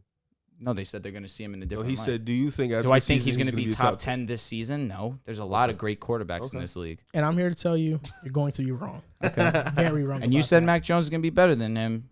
I'm going you're to gonna be wrong I'm going about to be that. very right about that. Okay. Very right about that. Listen, I've been on the same Because- wavelength with you when it comes to Mac Jones. I said Mac Jones was going to start week 1, ended up starting week 1. I do believe Mac Jones is going to be a solid quarterback. He's not Tua. Oh No, you're wrong. Tua is not Mac Jones. Other He's way not around. close to Mac Jones. Other way around. Who is better at Alabama? But you just said college stats don't matter. No, I'm just saying. No, college stats don't matter, but even matters- still. pertaining to Tua and Mac Jones, it does matter because they played with the same players. Tua had a better roster around You him. keep saying that roster that Alabama had was. that was a crazy. Are you kidding me? Wait, hold up. For one, Mac Jones, Jalen Waddle was injured for a lot of those games. Mhm. So And Devonta he Smith had and Jalen Najee. Waddle, he had Najee, he had Devontae Smith, but Tua had Jerry Jeudy, Devontae Smith, and Waddle and Najee. Didn't Devontae win Player of the Year? Yes, he was the Yeah, Heisman winner. Because Jalen Waddle got hurt and Devontae had to step up, and He did. Jerry Jeudy left. Yeah, Devontae. Tua had Jerry Jeudy, healthy Jalen Waddle, Devontae Smith, and Najee. Then he had Ruggs too. And he had Irv Smith Jr., I believe. But Najee wasn't like that, the way he was like that last Oh, season. he had to take a bigger role. They had to take a bigger role, but if we're talking about strictly the players they played with, Tua had more talent around him at Alabama on offense. He had more names, sure, but they weren't playing like they played this most recent season. Jalen Waddle, when he was with It's Tua, like there was in the Clemson wide receiver room, you had Sammy Watkins, DeAndre Hopkins, But they all weren't- these guys. but they Exactly. weren't that At until- that okay, I time, understand. your time comes, and then you become your expectations. wait, hold up, because Jerry Jeudy, if I'm not mistaken, when he went into the draft, Oh, he's he was amazing. It was between 1A, 1B, I and think he's him and talking CeeDee about Lamb. Waddle though. I think Okay, he's going to talk about Jalen Waddle. Waddle, after that season, everybody knew he was a projected top 10 pick in the draft. Yeah, he was. Devontae Smith was a surprise, but not that big of a surprise. He was still he was projected at least as a second rounder. I don't think people. And Najee was still projected as a first round, if not second round running back, even after that season with Tua. So I mean, let's not act like these guys came out. It's not like they were Joe Burrow. I'm not saying that, but they fully broke out with Mac Jones. I mean, when Mac Jones' best 2 targets are Mechie and you have also Mechie and you will have also Devontae Smith. Devontae Smith has to take a bigger role. And I even forgot about Henry Ruggs. Yeah, I told you that. So they had Judy, Henry Ruggs, Waddle, Devontae Smith, and Najee. They have the picture of all so four of them walking. Of course, Najee's not going to have as much carries if you have all these 4 great receivers, and Devontae Smith's not going to take that big of a load. If we're being honest, if Jalen Waddle is healthy for that entire year last season, Devontae Smith has a great year, but he doesn't win Player of the Year.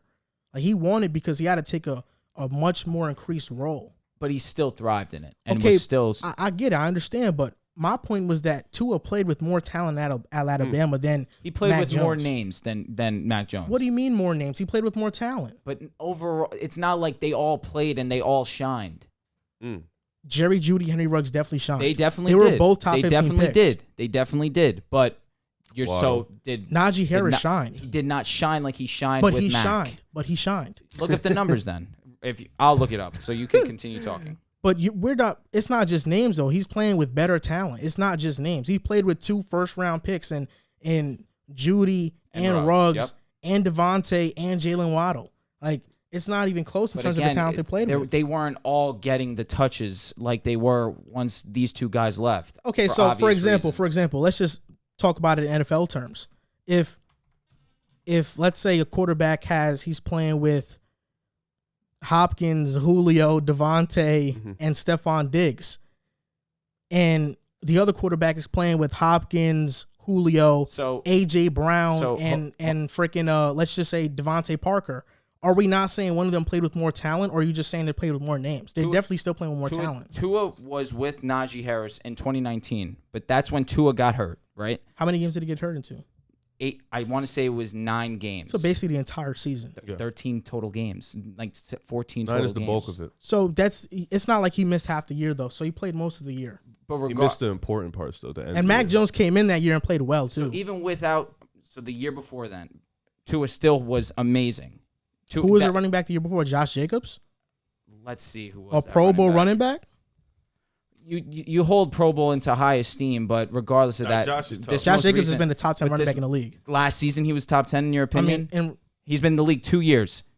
Top 10. Last year he was top 10. Anything, he's top 15 for sure. Yeah, okay, I agree that he has top 15 potential. Top 15 potential. He's top 15. His rookie season, he was great. Last season, he was average. But did he play with Josh Jacobs or not? I'm gonna assume so. Okay. So he played with Josh Jacobs too. So I don't know why you're saying names to defend your argument, but the reality is that he had more talent than Tua. Alabama's always talented. Exactly. So let's just say that. He had 1,000 yards rushing last year, 4 yards per carry. I know he didn't have the same as his rookie year, but that's what I'm saying. He had 12. Josh Jacobs had more touchdowns in his rookie year. He had 12 touchdowns. He had more receiving yards in his rookie year as well. So he regressed. No. He had more. Josh Jacobs had more receiving yards and touchdowns this past season than he did his rookie year. He dropped down in yards by not even 100. So how many touchdowns did he have his rookie season? I'm curious 7. now. Okay, and he had 12 this most recent season. That's impressive. So I'll give him his credit. So I guess come on, man. I'm just saying. Well, I can be honest. They all went to Alabama. They all play with talent. But I think it's Devontae, Mechie, or Devontae, Judy, Ruggs, Waddle, Josh Jacobs, or Najee, however you want to slice it. Like, obviously, one played with more talent, and Mac Jones had the better year with the offense being more of a gunslinger type offense. But Tua had the better passer rating up until that point. So you're saying he basically played the entire season. He had the better passer rating. But the quarterback rating, Mac Jones actually he's number 1 in history. Okay. Yeah. So he's actually the only person. The person behind Mac is Joe Burrow in terms of best quarterback rating. Yeah.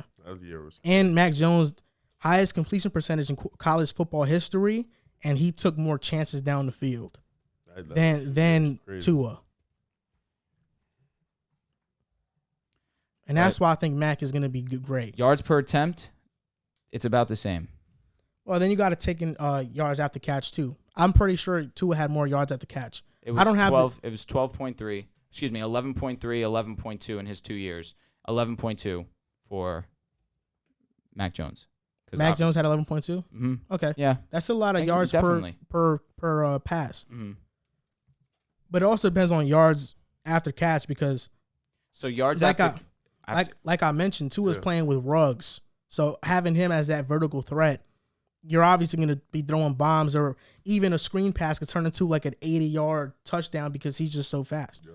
You know, when Dwayne Haskins was with Ohio State, he had Paris Campbell who was doing that, and then Terry McLaurin was there as well. So it was always guys that was thriving after the catch. But I do think Mac Jones is going to be better than Tua. Well, we'll see. We'll see. Time will tell. It's next week, right?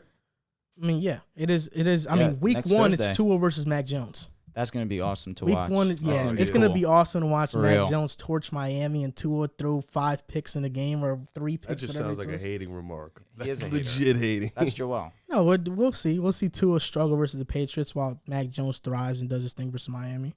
It's not hating. It's a fact. Facts. It's a fact. That's not fact because it hasn't happened. I mean, it's a fact because it is going to happen. And I'm going to come in here after week one because we're going to do our week one pick'ems. So when I pick the Patriots to win week one, and we come back and then we talk about Mac Jones versus Tua, and I'm gonna reiterate the same thing I said on the segment. You know, it was obvious Mac was the better quarterback based on college and just looking at how he looks. Mac Jones is the guy, man. He's the guy. Listen, I definitely feel you. Mac Jones is the guy, and it's not like I haven't had proof of me saying that he's going to be like that, but you compare him to Tua, that's where I start to... I mean, you think Tua is top 10 quarterback. You believe Mac Jones could be that? I think Mac Jones could be like a Derek Carr. It's not a franchise superstar. I think Derek Carr's a franchise quarterback. Oh. Yeah. I think Mac Jones can be that way. Our opinions are... Do you think Derek Carr is a franchise? I do think so. Do I think Mac Jones can be like reach that Josh Allen, Russell Wilson like that type level? of tier? I don't. I think there's tiers, right? There you have the MVP tiers with Mahomes, Watson, Rodgers, Allen, Brady. Then you have that second tier of like Lamar Jackson and these other guys. You think Lamar's in that first? I don't think so. He won an MVP though. He has to. I know, but I think that just him struggling to come from behind has hurt him. And I think there's a third tier of like Kirk Cousins, Derek Carr, Matthew Stafford, and I think Tua could reach that. That third tier. Yeah. Okay. All right. Now that you say that, I do think Carr is a franchise. I do think Carr is a franchise. More in. Me too. All right, bro. Do it for me, please. Got you. Thank you. Appreciate you. So Baker, I think, is in that like Carr, Cousins tier now. Okay. He just got there. Yeah. So I think they're in that tier. Okay. I think Mac Jones can be in that tier. I don't see him being that superstar. If everything's bad around him, he's gonna be Deshaun Watson. I agree. Watson has. I agree. That. Zach Wilson will be though. Hey. And Tony Romo said it. I'm not gonna say you're wrong there. Look at this. Look at this. I read this on a Jets fan page. Steve Young said in April he sees Aaron Rodgers and Patrick Mahomes in Zach Wilson's game. Tony Romo said last month he's like a young Dan Marino, and then this week said Wilson has the ability to get into the stratosphere of Mahomes. Thinks he will be a top 3 to 5 quarterback in the league very quickly. Chris Collinsworth this week made another legendary comparison by Wilson, saying Wilson plays a game like Aaron Rodgers. And Phil Simms, former Hall of Fame quarterback, raved about him after watching the practice, saying he's tremendous when he throws on the run. And then Teddy Bruschi, Patriot guy, he's not a Jets loyalist, said on ESPN he picked Wilson to be his choice to win Offensive Rookie of the Year and raved about his talent and potential. Sheesh. I'm just saying, man. I mean, we got that guy. The Jets got that guy. Better hope. I'm hoping, but I know it too. In my gut, I know it. That's when I see him. There's sometimes you can just see a look and you can see it. Talking about wide receivers, because we talked about how stacked Alabama wide receivers are. We're going to talk about a former Alabama wide receiver in Julio Jones. Julio Jones has been one of the best wide receivers of our generation. And this past season, the 2020 season, he had an off year. You know, he only played 9 games. He was hurt, and then he got traded to Tennessee. And that begs the question with players like Devontae Adams, Hopkins, Stephon Diggs, and Tyreek Hill having better seasons than Julio. Do you think Julio Jones is still a top 3 wide receiver in the NFL? I know we're all gonna have a different. Well, me and Drew was just talking about it. No, I don't think he's top 3 right now. I think he's top 5 though, for sure. Top 5, top 6. I just think, you know, with the way Tay just, you know, and Tay's always, you know, he's always been around, but you know he hasn't had the statistical dominance like he had this year. But he's always been around as one of the best receivers in the NFL. And I think this year just put him up there with the best of them. DeAndre Hopkins, you know, he's been consistently putting up the numbers every year. And Stephon Diggs, you know, I think the last 2-3 seasons he's put up some solid numbers, but I think the season that just happened, he's put up a better 2020 season than Julio and 2019, in my opinion. I think both seasons he was better. And I think Stephon Diggs, you know, new environment with Josh Allen. He not only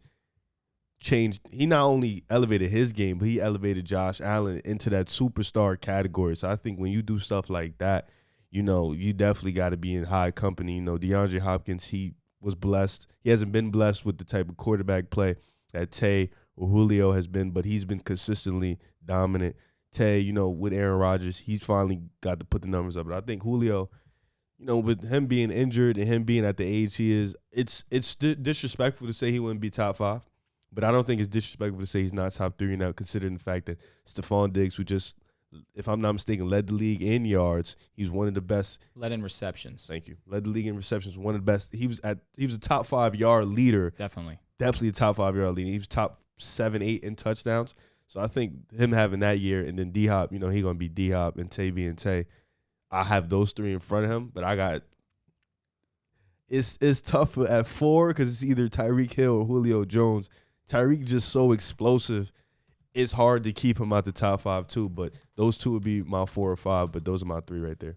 So I'm not going to penalize Julio Jones too much for having an off year last year. Injuries play a role in everyone's game for sure, but you take into account everything he's done prior to that. We're looking at almost 1,400 yards, almost 1,700 yards, 1,400 yards, 1,400 yards, almost 1,900 yards, 1,500 yards, almost 1,600 yards. And you want to talk about someone that has just epitomized the word consistency. It's Julio Jones. Now, even last year, where he only played 9 games, it was among of the past 3 seasons that he's played, 15.1 is among the highest of the 3 seasons of yards per reception. So it's not as if when he played he wasn't effective. He was definitely still effective, had half the number of touchdowns that he had the season prior, and he was incomplete. In games that he still played, he missed half the game, 3/4 of the game, a quarter of the game. He was still Julio Jones to a degree when he was able to. Now, am I going to look at the league and say that there's not a bunch of talent at wide receiver? No, of course there's a bunch. Tay Adams, I'm going to have as the number 1 receiver in the game, in my opinion. I'm going to put D-Hop at 2. I'm going to throw Julio at 3. But it's definitely a conversation to have. You have Stephon Diggs, as you mentioned, and Tyreek Hill. For me personally, the one that comes closest is Tyreek Hill. Now, I know Tyreek Hill isn't the best route runner, but you want to talk about explosive. He's probably the number 1, in my opinion, the number 1 most explosive player in football. He is a player unlike anyone else. The speed dynamic that he brings to the Chiefs is what elevates that offense on top of having Mahomes and Kelsey, of course. But he was doing that even beforehand. Alex Smith was on the team, and Tyreek Hill was still a freak of nature. Now, Julio Jones separates himself a little because he has the speed. He has the size. He has the route running ability. And he's been doing this with Matt Ryan, who is not a slouch, obviously, but he's not Patrick Mahomes. He's not Aaron Rodgers. He's not Josh Allen. And he's Josh Allen. This past season, Josh Allen was excellent. Been Josh Allen though, but he doesn't have the talent Josh Allen has. He doesn't. He does have an MVP though. He does have an MVP, and Matty Ice is definitely that not. Was 2015. No, 2016. Yeah, oh, no, he still has it. I was just saying. He's definitely not. 4 seasons. 5 I think seasons. 2017. 2017. That was Julio's years though. 2017. 2019. Julio had 1,400 yards basically. That was what 2017 was when he was putting up like 1,700, 1,800. 2017, he had 1,400, but he only had 3 touchdowns. That's when people were questioning him. But the year after, he puts up 1,677 and 8 touchdowns. So, again, I'm not going to give too much, or hold it against him too much that he only played 9 games and he didn't have 1,000 yards because he's Julio Jones. And I know for a fact he's going to be back to being Julio Jones this season. Julio Jones definitely a top 3 wide receiver still in the NFL. And before 2020, Julio missed a combined total of 4 games since 2014. 2020 was that only outlier year that he was hurt. Durability for him is not a concern. I'm not concerned about that at all. The only 2 players you can put in the same conversation, in the same tier as Julio, are Devontae Adams and DeAndre Hopkins. Tyreek Hill, Stephon Diggs. That's wild to say. They are a tier below. That's wild. Even though I love Tyreek Hill's game, he is playing with, in my opinion, the best quarterback to ever play this game talent-wise. There's no debate about that. I think Mahomes is going to reach that status. If he keeps winning Super Bowls, we'll see if he does. And then DeAndre Hopkins, playing with garbage quarterbacks all these years, racking up 1,000 yards, receiving still. Then you look at Stephon Diggs. I mean, Stephon Diggs, he's been a great receiver for Minnesota, but this past year was his career year. Sure. With Josh Allen, with Brian Dable in that offense. He had a great year, but you look at Julio Jones, 2018 and 2019. 2018, 1,677 yards, 113 receptions, 8 touchdowns. 2019, 99 receptions, 1,400 yards basically, and 6 touchdowns. Hill and Diggs, their 2018 and 2019 years can't compare to Julio's. Tyreek's can. His 2018 season can compare to it. And this most past season. Yeah, because that was the year Tyreek Hill, but that was the year that Mahomes threw for 50 touchdowns in a year as, basically a rookie starting. Even though it was his second year, that was his first year as a starter. So Tyreek Hill is phenomenal. But if I know I'm getting a healthy Julio at his best, and I still think he has a lot left to give, I am not taking Tyreek Hill or Stephon Diggs over Julio Jones. I might not even take Devontae Adams over Julio Jones. I was just about to ask you, would you even take Tay over a healthy Julio? all time, it's obvious you go Julio. No, I'm talking. But right now, I probably I'd take Tay. I like Devontae Adams a lot, but I don't even know if he's better than DeAndre Hopkins. I mean, I have D-Hop at 1. I might have D-Hop at 1. I think right now they obviously pick your poison. They're interchangeable, but like you said, the consistency does matter. And D-Hop consistently, he's just been, no matter who's at center, like whether it be a Deshaun Watson, a Kyler Murray, or a Brock Osweiler, or like the Brian Hoyer, it doesn't really matter. He's going to be effective regardless, and I think that matters. What benefits Tay, obviously people are going to say, is he plays with Rodgers, one of the greatest QBs to ever play the game, so it's like. I agree. DeAndre is number 1. Yeah, I think Hopkins is Spencer and Devontae is a Cam. That's wild to say. I think all time I'd probably take DeAndre, but right now I think I'd take Tay. You said it's wild to say that. Why? Why Diggs can't jump in that tier? He could be the first guy out the door, but he definitely deserves to be in. And Tyreek definitely deserves to be in that tier. Yeah, if not Tyreek, that's the part. If I not Tyreek, because of the fact that he's just explosive. Diggs got to be in it because he literally can do everything. He may not have the size like Julio, but he's an elite route runner. He's an elite deep ball catcher. He can do everything. May not be as great as Julio because obviously the size, but he can do everything Julio can do on the field. It's just that Julio's had like 7 of Diggs' seasons. Yeah, That's why you got to give the edge to Julio. Different beast. For sure. But Diggs last year, come on, man. He was great. Come on, bro. He was great. He was crazy. And you was one of those people who was like, I don't know if Diggs is going to really change Josh Allen or if Josh Allen's going to come out and be an MVP candidate. You was one of those people. I mean, if they kept the same offense for 2019, it wouldn't have happened. Well, Brian Dable from 2019 to 2020 changed his entire offensive philosophy. Sure. So, that helped a lot. You didn't believe in them, though? Brian Dable, yeah, because this is the only year he became a household name. And that's because he changed his offense. I think before 2020, nobody was talking about Brian Dable being an offensive guru. It was this year that people opened up their eyes because he changed his whole game plan, his whole scheme, his offensive game plan to be more pass heavy. Because in 2019 and 2018, they were much more balanced and they were much more about the Bills, right? Yeah, they were much more of a run oriented team. I mean, Allen didn't have You know what I'm saying? He They had, had John Brown, Cole But Beasley. he's not. That's not. No, that's not Diggs, but still, when you have that game changer. They weren't a pass-heavy offense at all. I'm saying when you have that game changer, it changes everything. I you know? agree. It definitely, and you've seen the I result. mean, we see that, but we see a lot of OCs that they don't cater their offensive game plans to their players. They just plug and play them. Mm-hmm. They don't cater it. And I think Brian Dable deserves a lot of credit for catering his system around his players. Now on to the NFC. We're going to give our NFC predictions for each division. And let's start off with the first division, the NFC East, as some like to say the NFC least. Let's talk about them. You know, who's going to win this division? You wanted to die from, okay, I got something for you too. You know, what teams are going to have what records? You know, what do you believe? First off, let's start off with Washington. I think Washington is going 9-8 this season. I think they're going to be a great team. Last year, they lacked offense, and they got that with the moves they made in free agency, getting Curtis Samuel, drafting Diami Brown, signing Adam Humphries, and Fitzpatrick. I think he's better than Alex Smith. He's better than Kyle Allen, Heineke, and even what they had in Dwayne Haskins last year. So I think they're going to go 9-8. I think they will win this division. I have the Giants going 8-9, Dallas going 7-10, and the Eagles going 6-11. You know, our list you had football team 9-8. I don't want to. You have football team Dallas. Oh. Then okay. Football team Giants Dallas. Oh, okay. So yeah, me and you have the same list. I feel like Washington's gonna win the division. I think that defense is just so elite that even if the offense isn't what it is, the defense will be able to carry them throughout the season, especially in that division. I got New York. I got New York coming up right behind them. I think, Daniel Jones is going to have a good year, especially with the additions of Kenny Golladay. They still got Sterling Shepard. They have Slayton, who played really well last year. Saquon's coming back. You still got that talented running back. And their defense is good. It's no slouch out there defensively. They still got Bradbury, too. The defense is a solid core, so I got them at 2.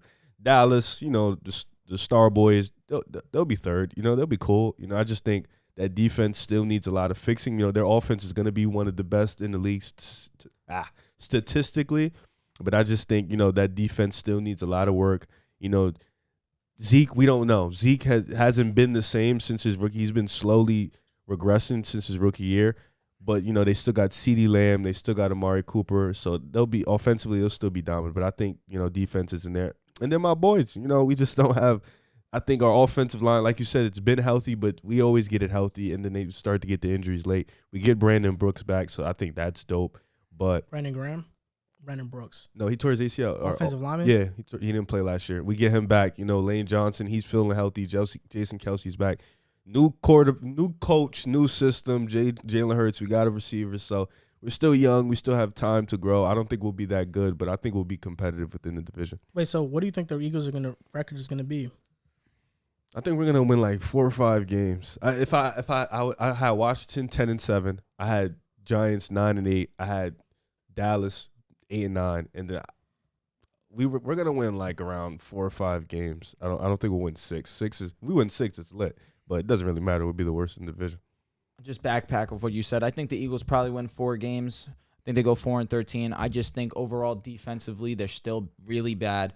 I do believe Jalen Hurts takes a step up this season. I do believe Devonta Smith's going to have a really good season. Again, I believe Jalen Reagor's going to have a breakout season, but the crutch, the downfall of this team is going to be, crutch is a good thing. So the downfall of this team is going to be their defense. You think so? I do. Our defense is what part of the defense? So yeah, I'm confused. Our defense. Darius Slay is still getting, he's older. He got cooked a bunch of times. I'm not in love with your secondary. They signed Steven Nelson and Anthony Harris from Minnesota. No, our secondary is our worst part, but our defense overall is good. Fletcher Cox, Brendan Graham, Josh Sweat, Derek Barnett. Our run defense has always been at the top of the Javon NFL. Hargrave. I do believe that the defensive line still it regresses a little bit from last season. That's fair. Fletcher Cox is exactly. I just think that another year older, not much talent added on the interior side.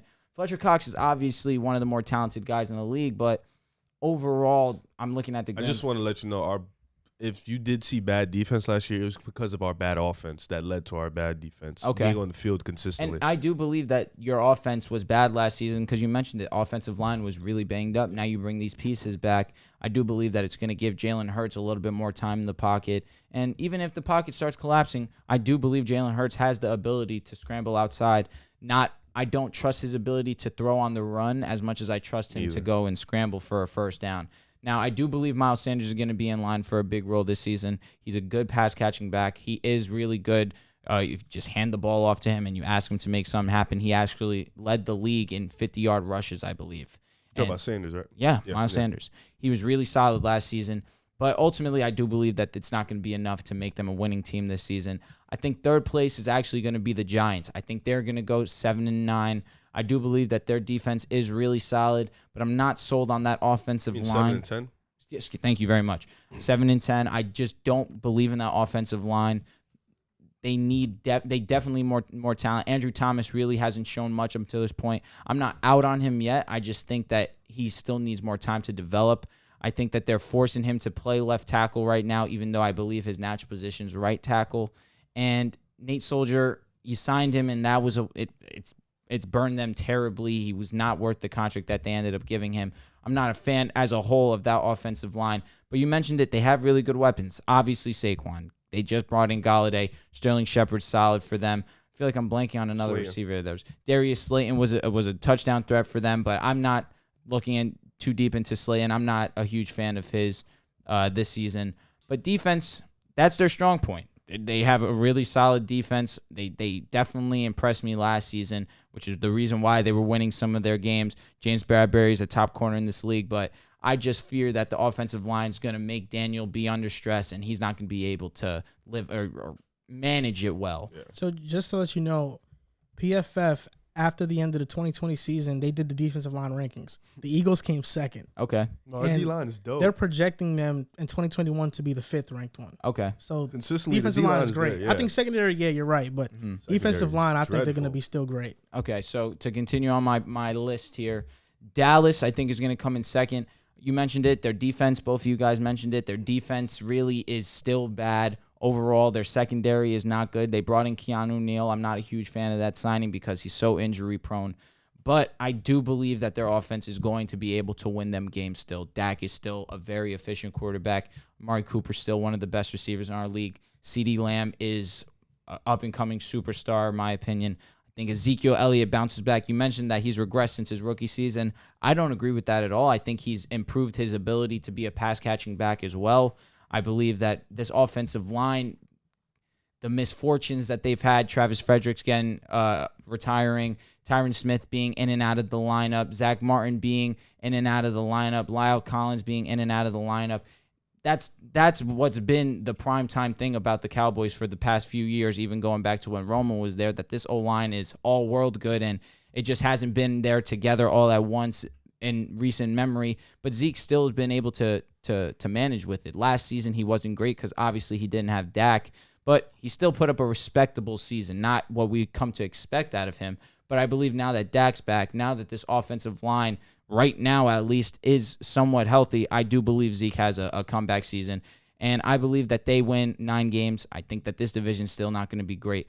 But ultimately, number one, Washington football team, I think they win 10 games this season. They definitely have the best defense in this division. Offensively, I look for them to take a leap. They bring in Curtis Samuel. Their offensive line, they lost Moses. Blanking on his last name. Help me out. Morgan Moses. Morgan Moses. But they signed Charles Leno Jr., which I'm a fan of, but I'm mostly a fan of bringing in a quarterback that's not going to be afraid to throw the ball. Alex Smith is a game manager. He's always been that. Kyle Allen, whatever. Heineke played really good for being Heineke in a postseason game against the soon-to-be Super Bowl champions. And overall, I just think that I trust Ryan Fitzpatrick to win more games than what Alex Smith and those guys did last season. And Terry McLaurin and Curtis Samuel to benefit from Ryan Fitzpatrick being a gunslinger. And I think that given that how good that defense is, given how Ryan Fitzpatrick has shown the ability to be successful over these last few years, the Dolphins, Tampa Bay for a few games, I think that they definitely can get the job done. I think they win 10 games. 10-7 is more than enough to win this division, given the fact that it's not all too talented. You said a lot of things there. You talk about the Cowboys. I think they could have a winning record, but, Dak, these past couple of years, he's put up the stats, but he hasn't won anything. I think I saw somebody message this in a Discord chat the other day, and I agree with it. They said Dak Prescott is a come-from-behind player. Oh, you talk about Saucy. Nah, it wasn't him. It was somebody else. But Dak Prescott, to this point, the last couple of He years, lead the league and come from behind stats. The Dallas Cowboys, they start off really bad, including the offense and Dak. And then, the game I remember mostly is the game versus Green Bay. On prime time, it was America's game of the week. Green Bay is blowing him out, and that's when Dak starts to show up and pad his stats, and that's what he's been doing. Even this past season, all this talk about Dak Prescott being on a pace to set records and stuff, so was Russell Wilson. But Russell Wilson slowed down as the season progressed because that's what usually happens as teams figure out your offense. I don't think Dak was going to set any records this past season despite his hot start. I think it was just a small sample size where he played well, but I don't think he was gonna do it for the entirety of the season. I think the Cowboys do finish second or third in the division. I actually think the Eagles' ceiling is high. I think the Eagles can finish second in this division. I know people are counting them out and saying that the Eagles are going to be last in this division, but I think their floor is winning 6 games. I think their ceiling is winning 9. Well, if we win 9, that'd be dope. Because I think that defensive line being a top 5 ranked unit, I would say more so top 10, getting Anthony Harris, who was ranked as a top 5 safety in the league with Minnesota, getting Steven Nelson, starting corner, to start alongside Darius Slay. Linebacking core is still not good. And then with that great offensive line, you said that you think Devontae Smith is a star right off the bat. Dallas Goedert, Zach Ertz, Miles Sanders, I think they'll have enough to rack up wins, and they have the easiest schedule of all these teams. They face the Jets. They face the Lions. They face the Bengals, I believe. It's either the Bengals or the Texans. And the Jaguars, I think one of those as well. I could double check that, but the Eagles have the easier schedule, and they have a lot of games that are easily winnable. They have about 4 or 5 games on the schedule that I think I would favor them in those games. Because of that, I think they can easily win 6 and possibly win 9 if it really calls for it. Now on to the NFC West. This is probably the toughest division in football right now. The 49ers, the Rams, the Seahawks, the Arizona Cardinals. I personally have the San Francisco 49ers winning. I think they will go 13-4. Just to talk about San Fran for a bit, do you think they'll finish at the top of this division? I had them at 12-5. So first in the division, it doesn't matter who starts for me. I think Jimmy G will probably start, and I think he's good enough to keep them under control. But I think that defense is still going to be one of, I'm gonna be safe and say top 7, top 8, but it's going to be one of the best in the league. And I think the offense with Kittle, Debo Samuel, now you get a full year of Brandon Ayuk, if that's how you say his name. Brandon Ayuk, yep. Yeah, I think him, coming into his own last year really helped him in developing that receiver spot alongside Debo, so I think that's really good. Raheem Mostert's going to be a good running back for them, so I like their team, and I had them number 1, too. I don't think they'll be number 1 personally. I have the Rams winning this division. Not to say that the 49ers aren't going to be solid this season. I think that as long as they remain healthy, we saw that could be an issue for them. I do believe that they're going to be among the better teams in the NFC, but I do think that this is the Rams season. I think that Matthew Stafford is going to transition very well into McVay's offense. He's played in a significantly worse offense over in Detroit and has had success.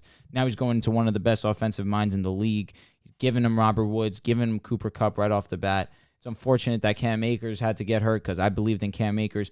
But Darrell Henderson isn't a slouch when healthy. Now, Darrell Henderson struggled with staying on the field, but ultimately I just feel the Rams as a whole, offensively, defensively, obviously they have the best defensive player in Aaron Donald, the best secondary player in Jalen Ramsey. You lose John Johnson, which definitely hurts, but overall, that team is one to be reckoned with. Yeah, and I think the Rams, if they're not 1, they're 2. For me, they're 2. I think they'll go 12-5. The Niners 13-4. The Rams also got Deshaun Jackson, which if he stays healthy can be a great vertical threat. I think Stafford is going to have a top 10 quarterback season in McVay's offense because it's the first time that he's in an offense that is going to cater to him and that is going to run the ball. In Detroit, you never had a great rusher. There was never a great running attack. Now you're with the Rams. They're going to run the ball. They're going to insert these zone running schemes and, pass out of play action a lot, which is going to help Matthew Stafford. In terms of the defense, they lost John Johnson. I think that was a pretty big loss. But with Aaron Donald there, they'll still be a top defense. I have San Fran because I just think fully healthy, you look at the roster from top to bottom, the roster is just better. Like the offensive line, I think favors the Niners. I think the weapons with Debo, George Kittle, Brandon Ayuk, who I think is going to have a breakout season, I think it favors the Niners. The running backs with Raheem Mostert. Then you look at the defensive line. Even though the Rams have a great defensive line, well, I would say they have a great player on the defensive line in Aaron Donald. Yeah. But you look at the Niners with Javon Kinlaw, Nick Bosa, D Ford, Eric Armstead. Nick Bosa did not play last year either. All those guys are there. You look at Fred Warner, Dre Greenlaw. I mean, top to bottom, they just have a stacked roster. Seattle, I have it 11-6. You know, do you think Seattle misses the playoffs, or do you have them around that? Well, I think this division is gonna shoot out 3 teams to make the playoffs. Well, now whether it be, whether we see a Kyler Murray jump or the Cardinals just come out and start firing, they can do that. But I have the Seahawks at 11-6. I think Russell Wilson's there, so when he's there, you can't really count them out too much. I had them finishing 3rd. I think, just to get this out of the way, them and the Cardinals are going to tie. It's going to really come down to the end of the season for them. 11-6, 10-7. It's going to be one of those for them. But I think, with Seattle, their team is really constructed on how far can Russell Wilson take them. And I think he's, elite enough, and he's shown us that he can at least take them to the playoffs. Yeah, I've made the mistake before of thinking Seattle wasn't going to make the playoffs because last year I thought their roster top to bottom wasn't very great. But Russell Wilson has obviously shown that every single season he's going to carry the load for Seattle and win a bunch of games. So because of that, I think... I wouldn't be surprised if they missed it, though, this year. You think so? Yeah, I think the roster's a little bit better. Just because it's the NFC so stacked this year, and with, the resurgence of the, I just had of the Rams, Cardinals are getting better. It's really, I wouldn't be surprised if they did. Plus, the Vikings are back. They're healthy. Green Bay's still around. There's a lot of teams in the NFC. I feel like my team to miss the playoffs in the division would probably be the Cardinals just because they don't have the best defense overall. Obviously, given the fact that Chandler Jones is in talks of potentially being traded off the team, even though I do love the idea of Chandler Jones and J.J. Watt being together, that is one of the best duos pass rush in the league by far off rip, even before they've even played a game. But secondary-wise, they're depleted really badly. Obviously, Budda Baker is a really great safety in our league, but safety's not going to change secondary for you ultimately. You need corners, and Patrick Peterson losing him to Minnesota, even though he is older, still a huge part of that defense, not only skill-wise, leadership-wise. He meant a whole lot to that squad. And you lose him. I couldn't even tell you a corner on their team. Byron Murphy Jr., but Byron Murphy. They were supposed to have Malcolm Butler, but he's retiring. I did see that. Byron Murphy Jr. is not bad. I think he does have potential to be solid in this league, but still early. It is still early, and they just lack depth there, and I think that they're going to continue to get torched. But if Chandler Jones and J.J. Watt get to the quarterback fast, it could make up for their secondary being spotty. They have that safety, too. It's Budda Baker. No, it's another one. Or if he might be a linebacker. He's young. He just got drafted. Isaiah Simmons. Yes, there he is. Riddick is on... Hassan Riddick is on the Panthers. Okay, sorry about that. So now I'm looking at their offense. Now, offensively, this is where things get crazy because obviously Kyler Murray is a potential top 5 quarterback at the end of this season, in my opinion. Kyler Murray is a great passer of the ball. Wait. He could be a top 5. 5? Yeah. Yo, you shot better already than Rodgers. 5? Okay, wait, hold on. Easy. So Rodgers, Mahomes, Watson. He's probably not going to play this Okay, season. so Josh Allen. Yep. Mahomes, Watson. Lamar Jackson. No, so he could be better than him. He has a better arm than he does. Matthew Stafford. No, he'll be. Yeah, I think he'll be better. Yeah, I don't know if he'll have a better season, but I think he could be better than Stafford potentially. Yeah. Top 5 was Josh really Allen. So you said it. Josh Allen, Mahomes, Brady, Rodgers, probably Brady, but yeah, it's not. It's not. We should bet. I know. I'm gonna bet on Brady because I'm not gonna be a fool. Lamar. He could be better than Lamar. That is crazy. He's a better thrower than he is. Obviously, Lamar is a better runner. That was strong. It hit me at first. I think what's gonna hold them back is that Cliff Kingsbury is not gonna fulfill that offensive potential. I understand what you're saying there, but I feel like up until this point, Kyler Murray's still done a good job to overcome that. Russell Wilson. Jesus Christ. I'll be honest. No. Russell's great. What are you about to say? He could pass him. You're high on Murray. I mean, Russell Wilson was Kyler Murray.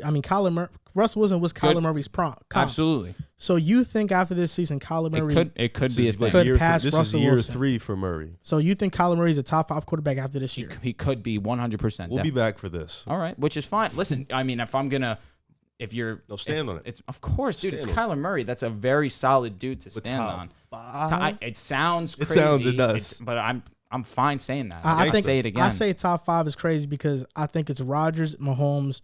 You have It's Josh Watson Allen, if he plays or not. Lamar bro. Jackson, Russell Wilson. That's 5. You're taking Lamar over Kyler? I am definitely taking Lamar Jackson over Kyler. You That's hate Lamar debatable. too. He hates Lamar too. I like Lamar a lot. I just think Kyler is overall better than he is. Gangster. We'll see. Yeah. I don't know. And you now to continue on. I mean, what I think was if you saying, give Lamar D-Hop, we would see a different Lamar. okay, which is fair, but we saw Kyler Murray still be a top quarterback his rookie season. Not a top, but a solid quarterback. Now, his he rookie was season. solid. I would Yeah, say for sure. top. I wouldn't say top quarterback though. But for rookie season, that was one of the better rookie seasons we've seen over the last few years out of a quarterback. We saw the same thing out of Baker though. Touchdowns for for sure. We saw a yeah. better rookie year out of Baker. Baker tough. Ah, Baker's another one. The He thing tough. is that we're not taking into account his running stats also. Because last year he was unbelievable He's running the fast football. as hell, I yo. get you, but Lamar is the first quarterback to ever rush for 1,000 yards and pass for No, 3,000. for sure. Listen, Lamar is special, but whose arm do I trust more personally? Kyler Murray. Oh man, I don't know. I've been on the record saying that I'm not Wait, a what big about fan of Herbert? Lamar. Wait, oh yeah, Herbert. I'm forgetting. Whoa, I'm forgetting about Herbert. I'm here, bro. You know, I think Justin Herbert's better than Kyler Murray. He Like, probably will be like at the end of next year. Actually, I'm going out on a limb, and I'm gonna say that I think the Chargers at the end of the year are gonna have a top 5 offense in the NFL. So we said Rodgers, Mahomes, Josh Wilson. Allen.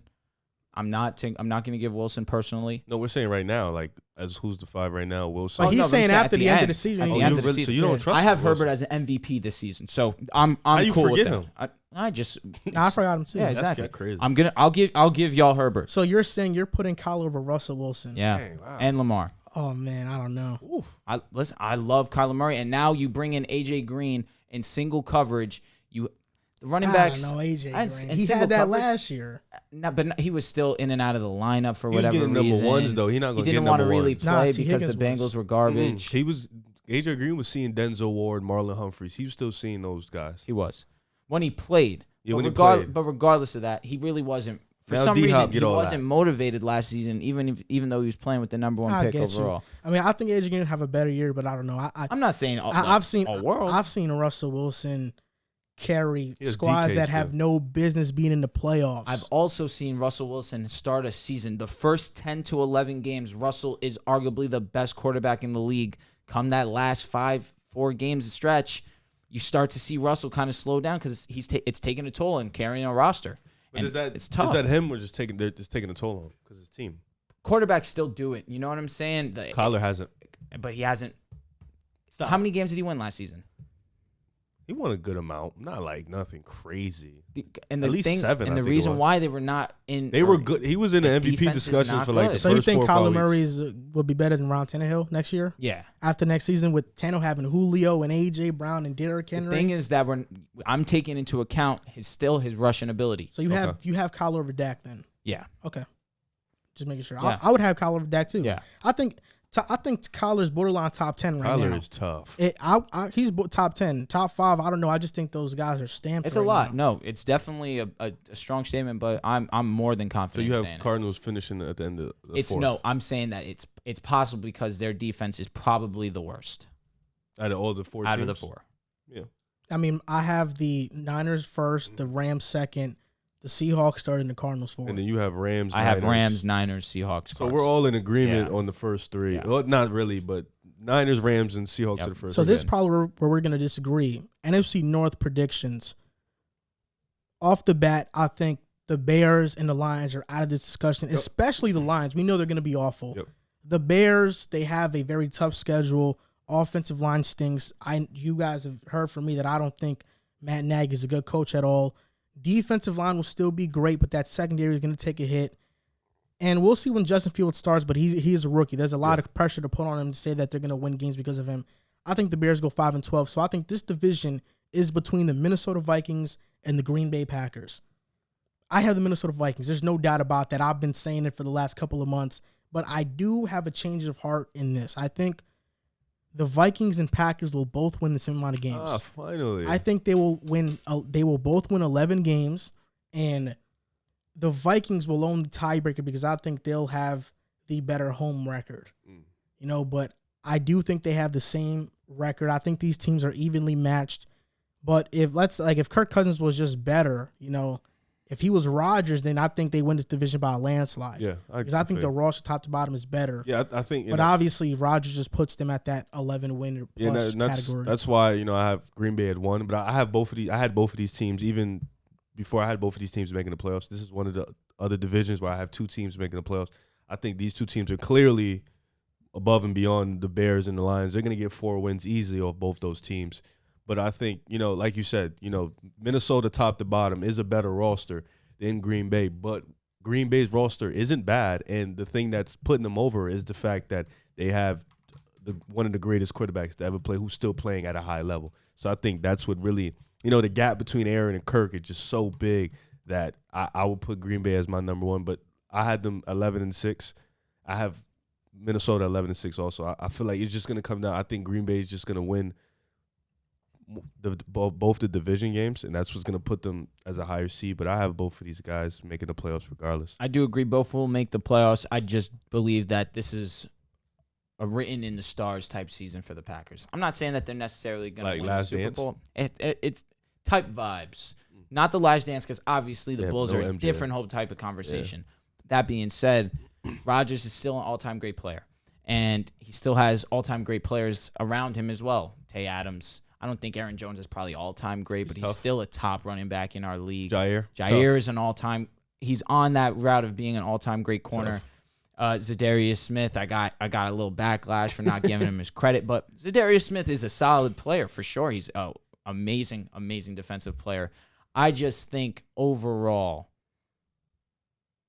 the Packers aren't going to allow themselves to lose this division. I think that Rodgers is coming with a different type of motivation this season, and he was already motivated these last 2 seasons, and both teams made it to the NFC Championship game, lost to the Buccaneers, but that was a game that could have gone either way, even after being down 20-plus points, and they got their butt whipped by San Fran. As simple as that.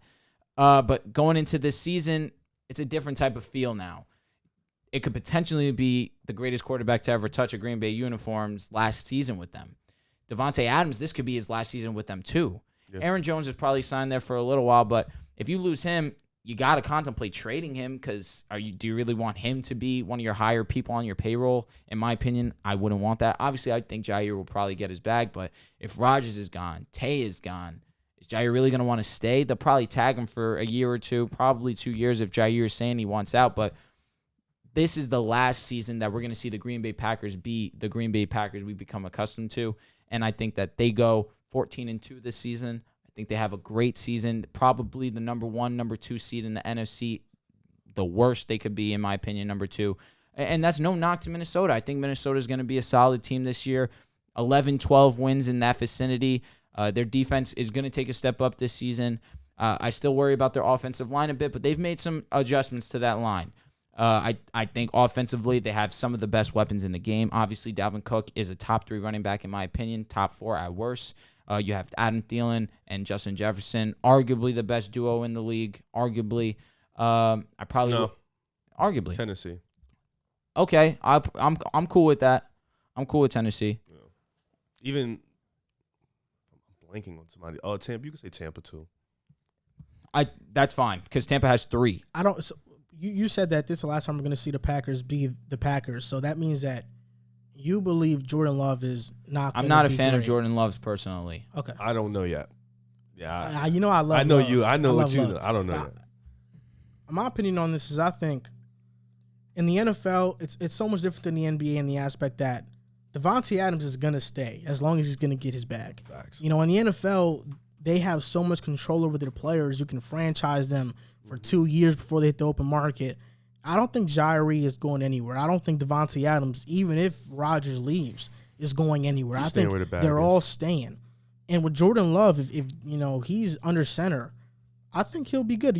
I thought that if Aaron Rodgers didn't play this season and Jordan Love got thrust into the starting lineup, I think he would have got them at least 7 to 8, 9 wins.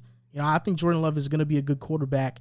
And if Rodgers does, in fact, leave next year, which is a huge if, because if they have a great season, he might stay. You give Jordan Love, Robert Tonyan, and Devontae Adams, and Randall Cobb if he stays, Marquez Valdes-Scantling, and Aaron Jones, I think he'll be just fine. That's why I think the Packers, they might not be that perennial Super Bowl contender or top of the NFC North every year, but they'll still be competitive. The Packers don't have David Bakhtiari until week 6, week 7. Rough. Week 1, they face the Saints. Week 3, they face the Niners. Week 4, they face the Pittsburgh Steelers. And week 7, they face Washington. That means within those first 7 weeks, they're going to face an elite defensive line. And I don't think Elton Jenkins is gonna be the savior for this team. Maybe at who he's blocking, but losing Corey Linsley.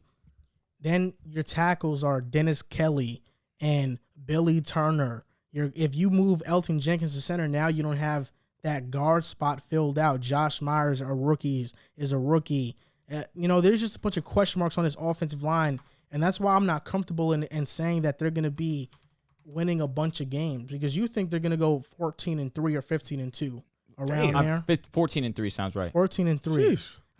That means that they're. I keep forgetting there's 17 games. Yeah, I don't know. That's gonna be tough. That's gonna be tough. 14. That means Aaron on a different vibe, right? I think that's what he's gonna be on, man. Because you look at the Packers' schedule: the Saints, the Niners, the Steelers, the football team, Minnesota twice, the Cardinals, the Chiefs, the Seahawks, the Vikings, the Rams, the Browns, the Ravens.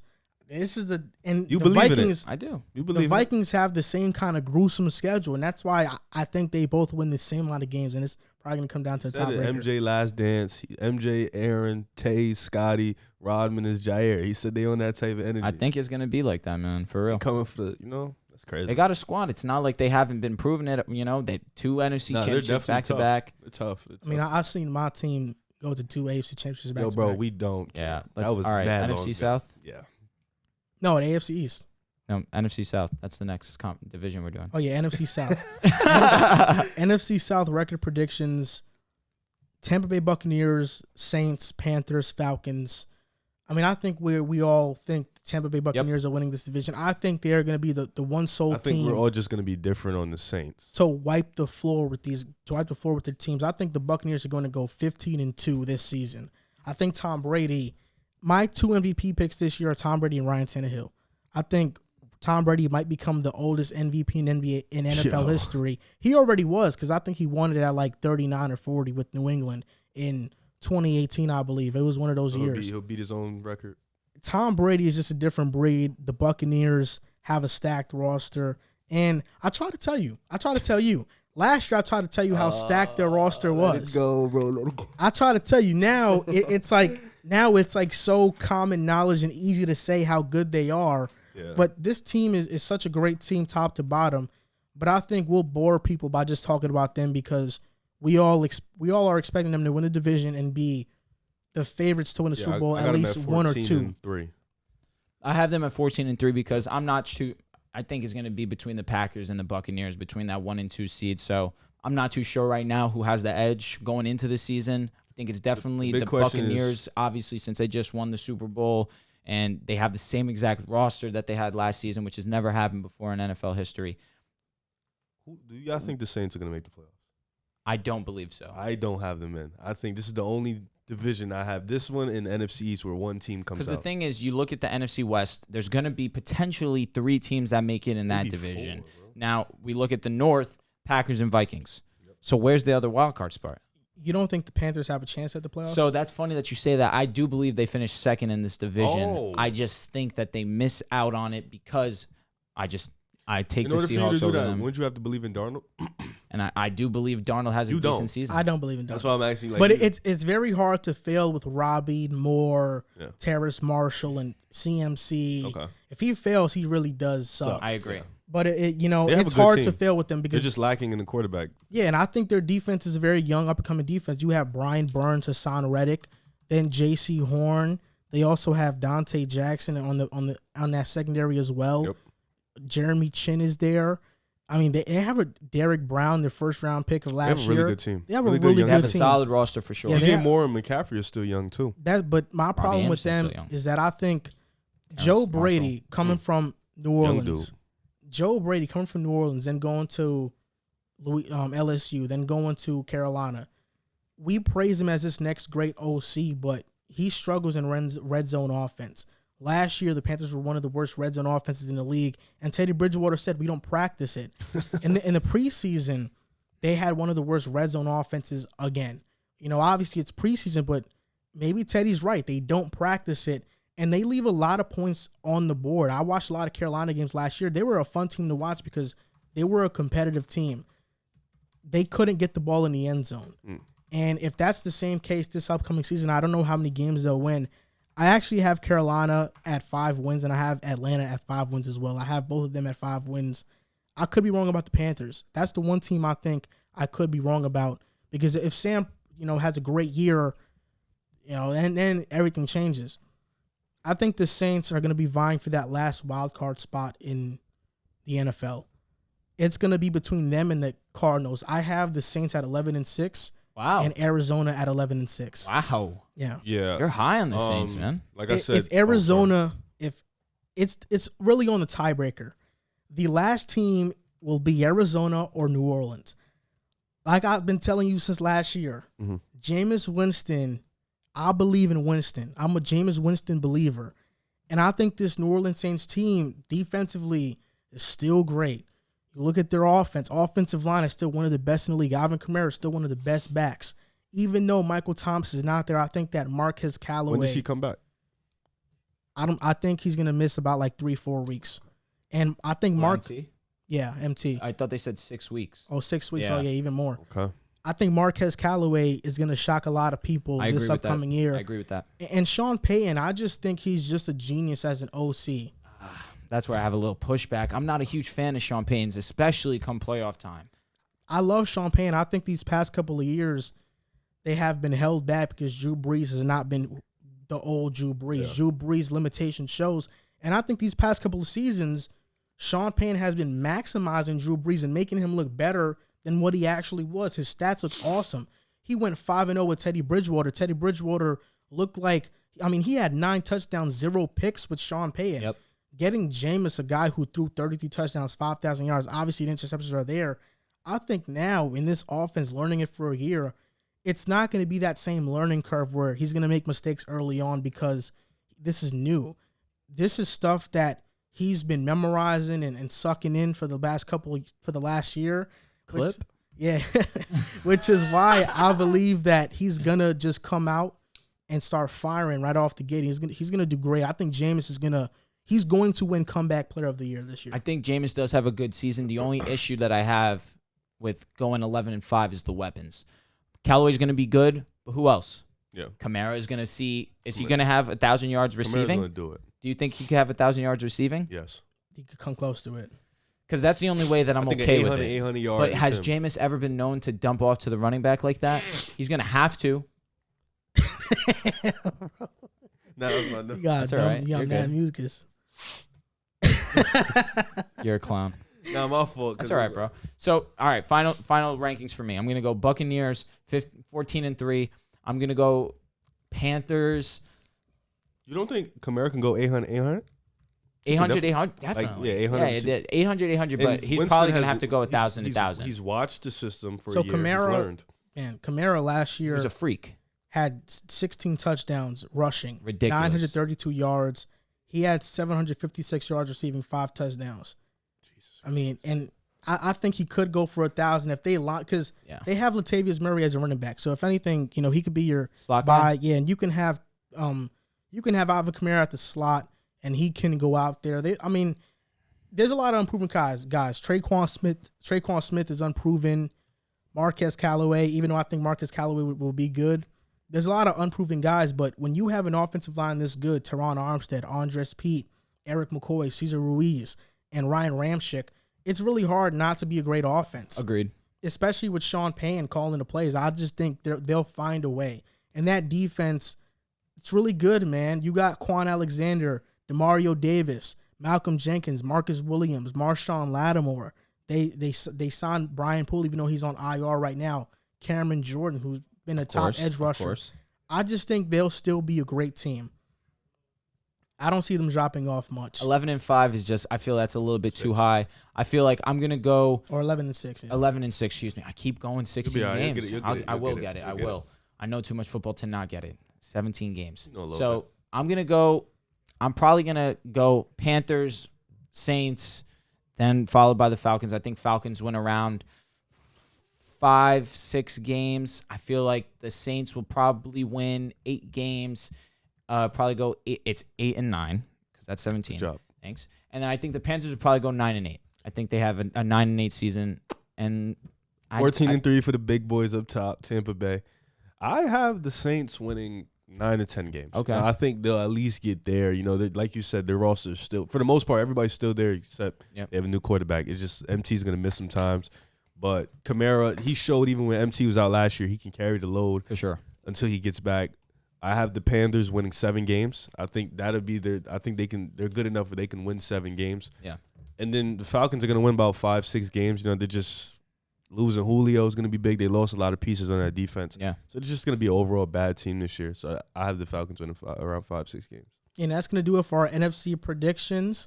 This is going to do it for episode 109 now. We hope you guys enjoyed the episode. As always, you can support us on Patreon or via YouTube membership, and you can get access to our Discord server. We're also going to start doing some exclusive stuff for you guys as well. You can follow us on Instagram and TikTok at Pickaside Podcast, on Twitter at Pickaside Pod. And thank you guys for watching, and we'll see you next time.